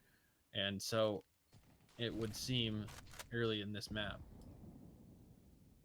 Yeah, and I mean, Redbird, they are trying to bite back, respond back, but Lobster will shut down any chance of that happening from Fax. 5v4, man advantage quickly found on the round, as now they are trying to get aggressive towards Banana Redbird. Platurco does have some control here, but Frenzy's already pushed up very close towards this wall, towards this half wall. That jiggling around the corner, a jump up, Platurco saves his life, actually. Gets away with just 19 points of health, but another response from Kanta does find both Bakumbop. And now 3-on-3, or 3-on-4 actually. Redbird have somehow found the advantage. They are still trying to execute here towards the ice side. Illinois Orange is now Lobster, and his teammate Hefe will try to open some frags up here. The smoke to allow them some space to get onto it, but a crossfire from Viper and Disco. Disco will take the first contact. Disco will take another contact, but the bait from him, and Viper will find it. Now 1v4. It's all on the Pi to keep the lead here, or to force them to back to bare bones in terms of economy. But Pi should just go for the save here. He does have the bomb in his shoulders though, so he isn't out of it. But 15 seconds left. He should just die here. I mean, I don't mean to say he should just die, but he doesn't want no money, and he will fall eventually. Viper takes him down, and Redbird will find a comfortable 5th round there. With the money that they had on their back, $10,000, I could definitely see him saving the AWP in that situation. He just was kind of caught between a rock and a hard place. And can somebody get Hefe a gun? I think Hefe's content with his Tech 9. Is that really all he has? Yeah, I mean... Wait, Frenzy doesn't buy him? Pi doesn't buy him. Bakumbop doesn't buy him. I mean, this is... I mean, again, like I said, he's a role player in this lineup, and I guess the Tech 9 is showing that, and it's See what he can do with the old Tech 9. Not a common weapon that you see especially in a these rifle round. days. Yeah, I mean, I'm a user of the Tech 9, so I can appreciate it. I think it's still a really good gun if you know how to use it properly, and I'm hoping Hefe can do the same here. Flashing off of mid, and Redbird have completely conceded mid control and will just again rely on the crossfire that bought them so much room last round and There it trying is. to flood into the site. 2 fall. And that makes it Disco. 3. Nice play from Fax to open things up. And now it's Pie and Lobster. Lobster's already in the site, so he's committed to this fight with Kunta. He'll take him down. And now the bomb to be planted. Is there a nade to shut him down? Viper has it. This could be it. Ooh, it might land. It might land. Oh, 1 HP Oh just my takes off goodness. 1 tick Oh, of damage. barely. That was close.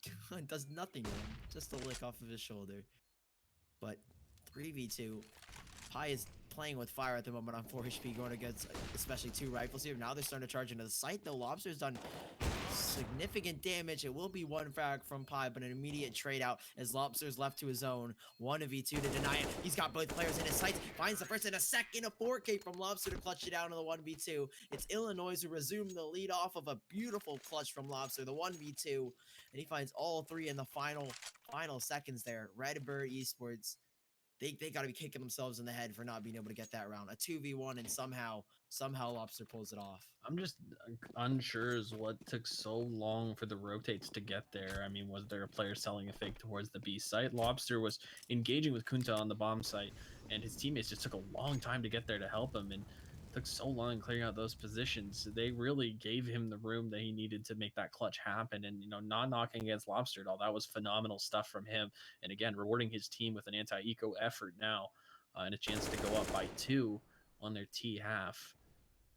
But they really got to capitalize on those situations. Frenzy and Bob combine for 2 quickly. And now just Pistols, Deagles, 5-7. The B bomb side only has 1 resident home. This is going to be Platurco trying to stop an army from Illinois Orange. Someone whiffs a CT smoke. That's okay.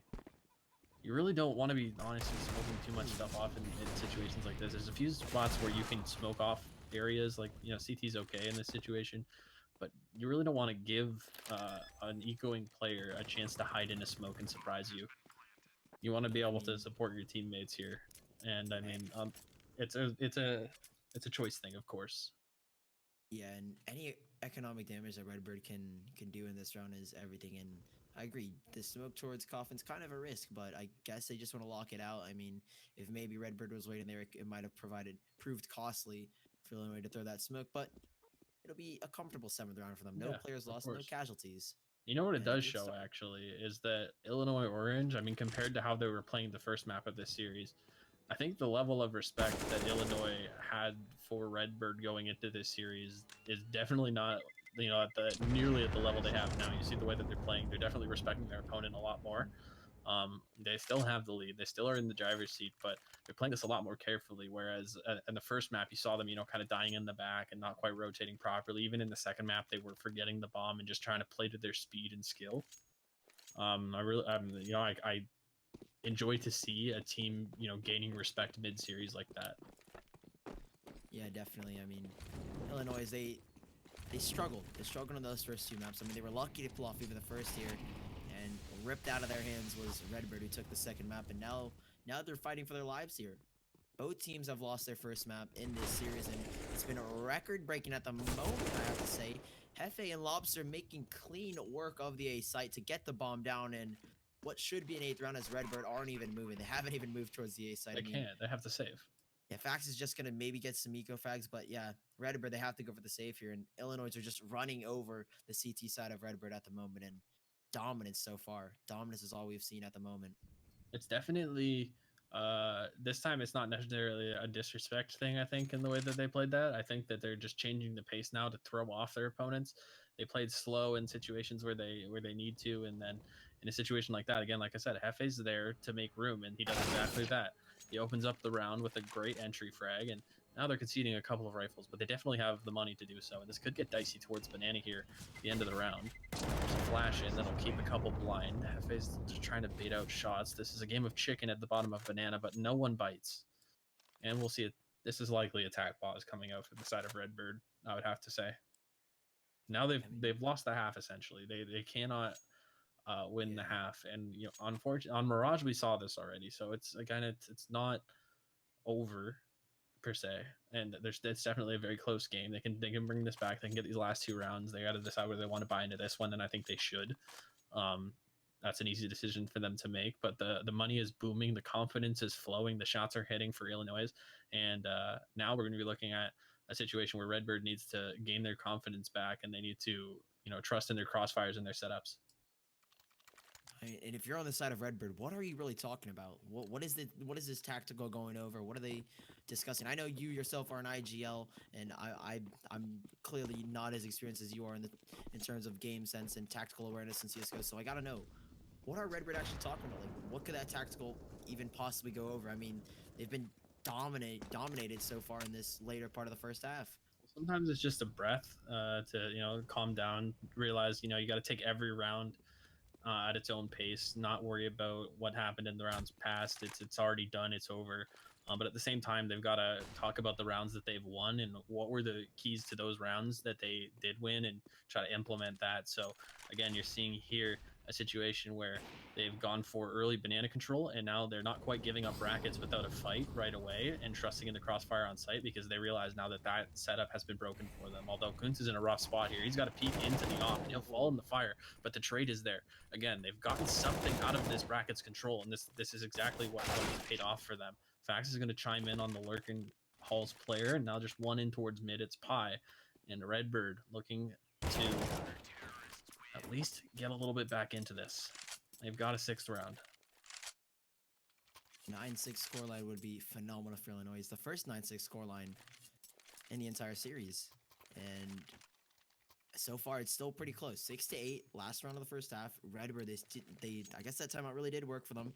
A breath of fresh air is what it was, and a double upset up being pulled out from Illinois, and I feel like that's a little bit unconventional, especially on the T side. I mean, it is the last round, and really nothing to lose here with the double up. I mean, but still feels a little unconventional with this double up. On a T side, Inferno, absolutely, but for Bok and Bop and Pi, not so. Illinois is a team that's going to try to pull off this unconventional stuff, and we'll see if it works. Bob left to his own devices on Banana. He's going to be in a rough spot. Just moments, they're just inches away from him. He's seeing if he can try to find a pick here, and he will. He'll take one down in front of the smoke, but Turco replies. That's a great trade for them to find there, because that could have got very dangerous if Bop's able to hit that second shot. He does fall. They still have an op up here as well, and they are just going to head back towards Banana. No budging yet from Redbird. They need to have a rotate into CT. Illinois is reading this phenomenally. They're just accelerating into the site. They're calling out the fact that there was only going to be one more player here, and he is dead. He is gone. FA deletes him from the map, and with these smokes, locked out of the bomb site are Redbird, and they're fighting an uphill battle back into this one. They don't have Molotovs to clear things out. Oh, but Kunta, he denies the bomb plant. That is huge. Now Pi going to try to do the same thing. He's planting the bomb. The CT smoke's going to be gone by the time he's done. Now this 3-on-3, much more doable for Redbird. Oh, Pi. What a peek from him. 3-on-3, now back down to a 3-on-0 as three frags fly in the way of Redbird Esports, and they will, or not Redbird Esports, Illinois Orange. They take it 9-6, the first half that's been taken 9-6 in this series, and it was a very dominant T side. We'll have to see if they can replicate it on their CT side. And as we said, the T side a lot less favorable if you're playing on Inferno, but now they've got the CT side. They've got the T side done, packed away. Can they close out? Here's the question. 7 rounds is all they need.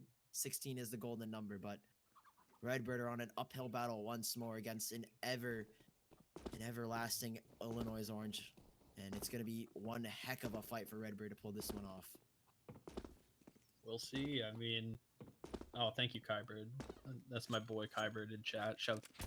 Gotta give shouts out to the Miami Redhawk himself. Looking at this one, looking into the second half, again, it's a toss-up, right?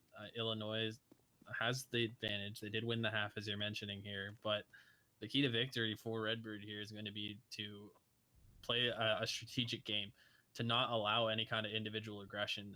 I expect Illinois to go for like some really, I guess, disheartening sort of plays that are going to crush their mental. on Redbird. You know, maybe like a mid crunch or something. We'll see what they have. I mean, I remember how this game started. Let's remember how it started. The pistol round went the way of Redbird on the CT side, and it was very unconventional from what we expected of them. Yeah. To just send 4 towards A, 3 pushing mid, and 1 goes halls. Just such a gambly play. I mean, you hope that the other team doesn't go B there, and if they are going B, you're just hoping that you could just keep going, just run straight up banana. Either way, here we are into the second half. I mean, do Redbird do they keep up the tempo that they've kind of said they've changed their style, like you said in the first pistol round, unconventional. They push straight down towards me. Do they keep that aggressive play style here? We'll have to see. I mean, Illinois Orange sitting comfortably on their high chair. 9-6 is the score. Illinois lead by 3 rounds, and they'll look to make it 10-6 and try and close this one out shortly. But Redbird again fighting the uphill battle. They'll have to find something tremendous. A 4-player stack from Illinois towards the A site. It'll be something of a miracle if Bob can hold this one. But, you know, he does Balkan Bob themes, and maybe he can hold it off by himself. But still, Redbird Esports unmoving at the moment, holding the default, just holding the angles, and they haven't pushed towards anywhere. Haven't even gone for map control towards B yet. They got the stack towards banana right now, and that bottom banana stack is becoming more and more popular because it's just becoming convention on a CT side to, once you see action towards the A site, send a player down banana and hope that they find somebody stabbing somebody in the back, potentially on the A execute, getting information so you can have 4 players towards A. They will negate the boost. They still haven't been peaked at banana, and again, it's just a giant game of chicken across the map. 55 seconds left. This is how Redbird wants it to be played, though. They don't want the disrespect factor to come in. They don't want it to become straight up aim duel chaos. They don't want it to be a deathmatch server because that's not how they're going to win, and that's not how they've won. So we'll see how this one plays out. Pokemon still just jiggling the angle. I'm interested to see whether they go straight into the A side or whether they decide to wrap. It does look like they will flood in towards short, and this is not going to bode well for them when they find out that there's 4 players here. Viper does find the entry, though. Nice shot from Frenzy to reply. Viper finds 1 more. Frenzy with 2. Frenzy with 3. Looking for a 4th from Pit. He's got to reload. Viper as well got to reload, so they'll trade reloads. And Viper knows that this player's down here. He's using the burst clock, and he'll shut him down. But Bakum Bop on the Oh flank. my, Bakum. What? Coming in from absolutely nowhere, like Randy Orton slithering in, and Redbird, they stolen by Illinois that pistol round. Hit him with the RKO out of nowhere. Seriously, I don't know. I did not expect him to come there at all. Fast rotate, and Illinois are very quick to shut down the hopes and dreams of Redbird. Is now 10-6, the largest round differential that we've seen in this matchup. 4 round lead for Illinois, and they look to keep their dominance going. Maybe not with those 2 needs, but you know we'll disregard that. We'll disregard. And NIDS in chat. Either way, Redbird is being currently flanked down mid by Bob. This is the disrespect that you don't want to get caught in here. They've actually conceded control of the A site, but Bob will clean up 3. That's a quick 1800 in his bank. Recovers the FAMAS as well, and he's got a bank on him. He can toss that FAMAS over to Frenzy. He could get an op here if he wants to. I mean, I bet you he will. Nah, he's gonna play respectful. Oh yeah, no, he gets an op. He's gonna toss it over to Pi. Pi's got it. Pi's got it. And 3 Kriegs being pulled up from Redbird. No op being pulled out yet on the T side of Redbird. It's tough if you don't get the bomb plant in the first. Oh yeah, definitely. It's definitely hard to get the op out on this round. This quick 3rd round buy. Either way, we'll see if Pi's op can be a factor in this round. Yeah, it's a risky buy from Illinois to buy an op so early into this second half that it's a risk. If they lose this round, they will not be sitting comfortably as they once were. I mean, Jeff Hefe's put so much into this. $150 is all that he has left, and still kind of scrappy weapons from Illinois. They have a FAMAS and an MP9. Not a full set of rifles quite yet, but Redbird have wasted a good chunk of their Molotovs, and now they're going to try and execute maybe towards the B side. They've got 2 players that have got great banana control already. And here it is. The bomb has been picked up by Kanta. They looks like they are going to head towards the B side. Kanta with a flashbang over to give themselves an execution. Lobster's waiting behind the sandbags, waiting for his moment to peek in. Here's both players jumping over. That's gone unnoticed, but Hefe does it all by himself. He locks it down by himself. Doesn't even need the help doesn't even need Lobster's help as he finds all 3 frags. A port from Bacum, and Fax will trade 1 player out though. 12-6 is inbound, but Fax will find 1 more frag, but nothing more as Pi shuts him down. 12-6, and it's a very, very strong hold from the side of Illinois Orange. Illinois doubles up on that one, and it's a big round too. I mean, honestly, CS players are kind of fidgety. They have these little habits that they do, and you saw Disco unfortunately go for that little quick switch there. Maybe just a misclick, or maybe like fat fingered it, or whatever the term would be for it. Unfortunate too, because if he has his gun out in that situation, they definitely have the manpower to win that gunfight. Now over towards the banana, they're lucky if they get one more here. FA on a pistol, he'll fall this time. They do have CT smoked out. That molly doesn't quite do enough damage. Paya is got to be careful because he doesn't want this op to fall into their hands, but the bomb, it fell into the fire, and the cavalry will be here. They won't even be able to get this bomb plant. Bakumbop 1, 2, no. and a third. It's so clean from Bakumbop. And now Illinois Orange just ready, poised to take this one. It's going to be near impossible for Redbird to crack back into this, but they do have everything they could want in this round. They've got the D-side op that they want to contend with Pi. Lobster going to go onto an op of his own this time. He hasn't pulled one out yet, so we'll see what he does with it. Yeah, and a double up setup from Illinois. This is going to be that risky buy that they go into it. It doesn't pay off. Consul will pick off the first player. That's a great start to what would be a miracle comeback. Down 7 rounds, and this is so far a very dominant match. And I don't really see it turning so quickly here. I mean, they've put up a brick wall that Redbird have just walked into it countless numbers of time here. And Lobster will try and hold that brick wall up. It's surprising it's not a Bokumbop that is holding it. Holding the op in his hand, I should say. But Disco's made some progress up towards Banana. They haven't given away too much. 4 players from Redbird are stacked up over towards the B bomb site. Doesn't seem like a lot of presence being shown on A. Viper looks to just be the lurker, try and catch some rotations off, but Lobster and Hefe will have to hold the line here. Lobster's got the first angle, has the first contact if they do peek into it. Looks like they will. First player's crossed, tries to time the op shot, but a big gap for the smoke actually. Hefe will lock it down, does find a double, and he will take down 2 players, and the push has been dismantled. Redbird now have to find a way back into it. A 3v4, and all 4 players have rotated over. And the bomb is in their grass. Bokumbop will find one onto Konza. Platurco does find one here. 3v2. It's not out of the round just yet, Redbird. They've got to find a way back into it. Then, oh, the nade, the lob. So much damage done. Frenzy's got the right idea. Tapping away, but Lobster will find one more. As now Platurco, 1v3, brings it back to the 1v2s right through the smoke. What? Finds it onto Hefe. Now it's down to Lobster versus Platurco. 11 HP, and it's an op for Lobster running the clock, though. He's running the clock. Lobster's got a beautiful plan going. Is there enough time? No, there isn't. No time. He'll just want to save the Krieg, but such a close round. Almost has it in his grasp, but no. Platurco can't find it. A 14th round for Illinois, and what a clutch it would have been. It would have been heroic. I mean, and they saved the rifle. It's kind of good that they saved that rifle because he might not have otherwise been able to purchase one. You see here, they're a little bit limited across the board. It was such a close round, though. He made something out of nothing there, and the smoke's raining in. Ultimately, that one came down to some early heroics from Efe, actually, and Pi. He's ready for that angle in mid. I like that pick from Pi there. Fax replies onto Frenzy, who got aggressive in alt mid. The advantage lies in the hand of Illinois, and it should be... Oh, Bakumbop regresses. This is big. Man. Bakumbop is... Yeah.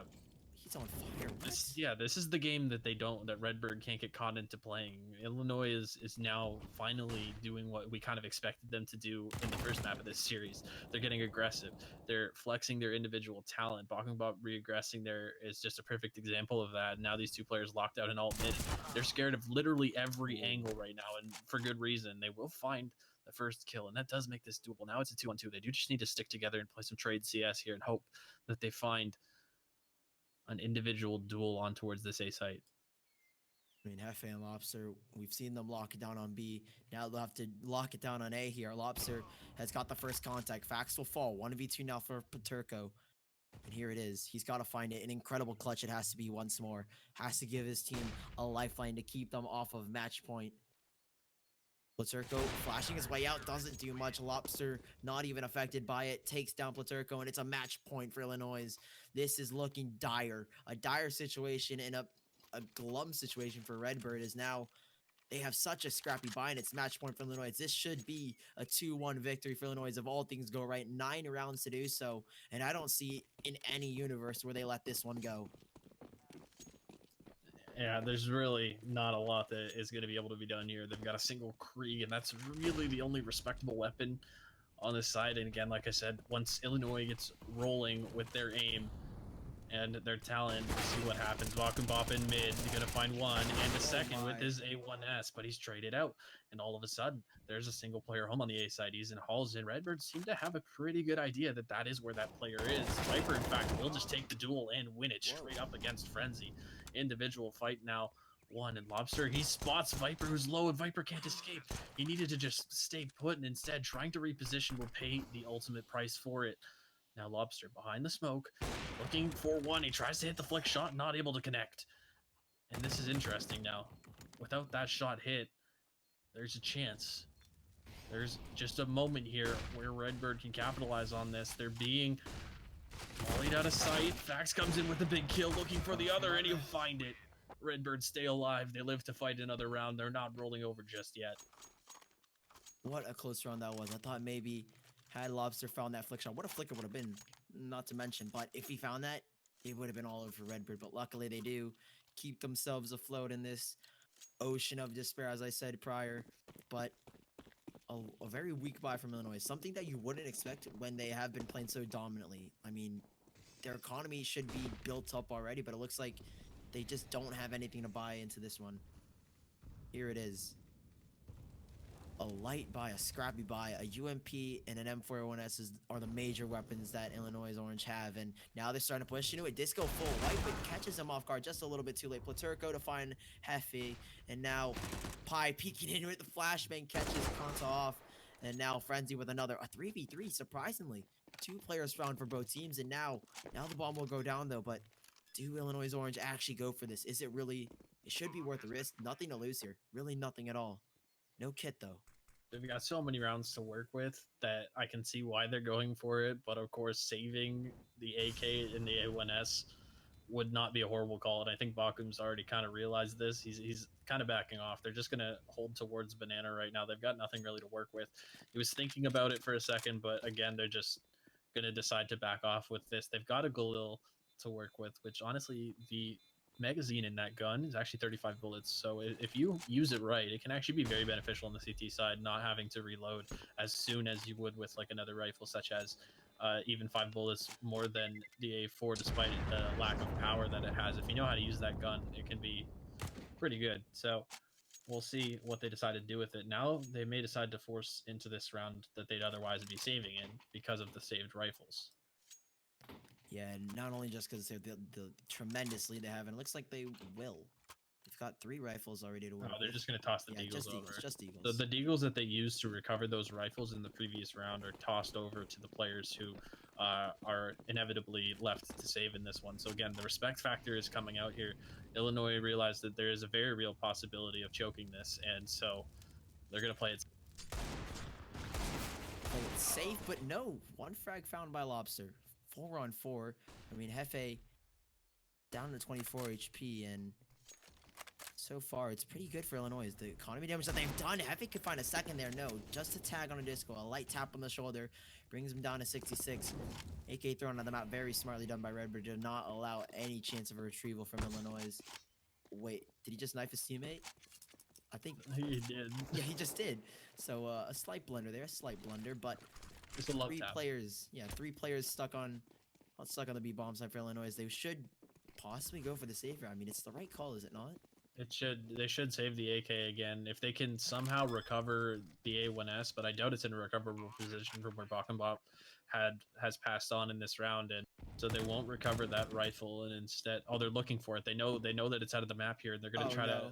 They're looking for it right now. They see it. They see it. Pies just saw it out of the corner of his eye, but yeah, they're not gonna be able to grab that weapon.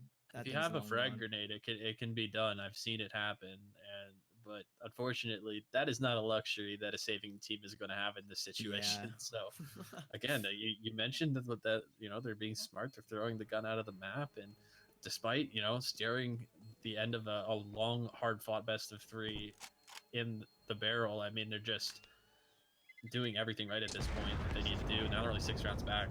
Yeah, keep spamming the hack, guys. You want this to happen as much as we do.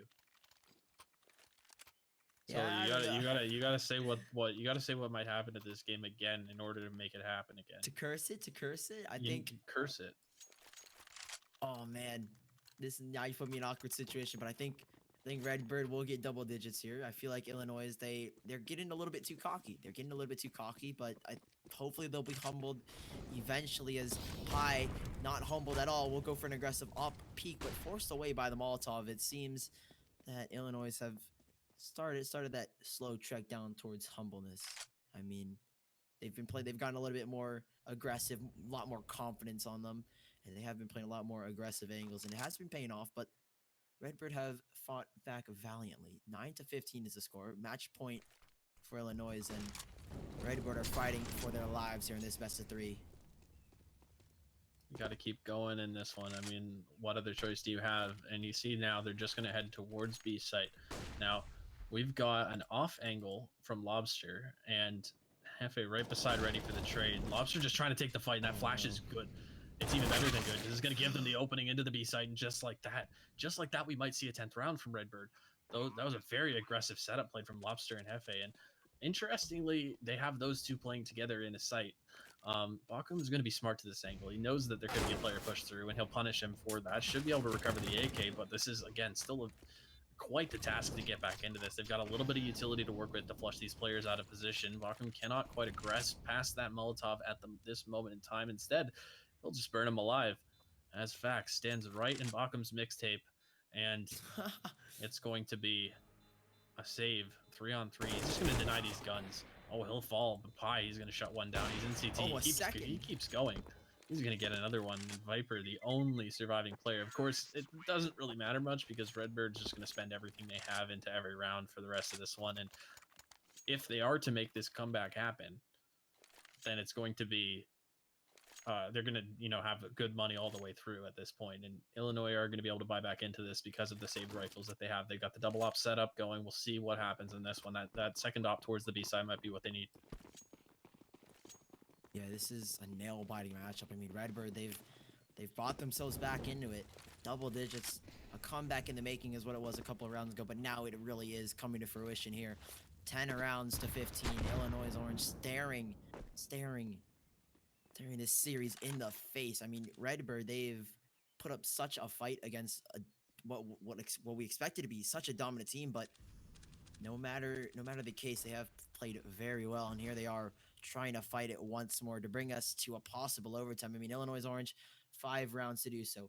5 rounds. That they have so much time in the world, so many mistakes they can make, and they still have so much to fall back on. Redbird, a single mistake can cost them this series, and so far they haven't made any. They haven't made any whatsoever in Illinois Orange. The double up setup coming from Pi and Lobster has proved to be very useful as they are trying to line up. They are trying to line up towards a site. Oh, Bokum, such an aggressive peak, does find one, falling away smartly so, and now they know that Execute is coming in. Bokum's spraying through the smoke. Oh my god, he doubles down. A triple for Bokum and a double through the smoke. What an absurd play. I don't believe it. There is no way that they win it off of that. One player is all that stands, and it looks like Illinois Orange seem to be your victor unless Disco can do anything about it, but no.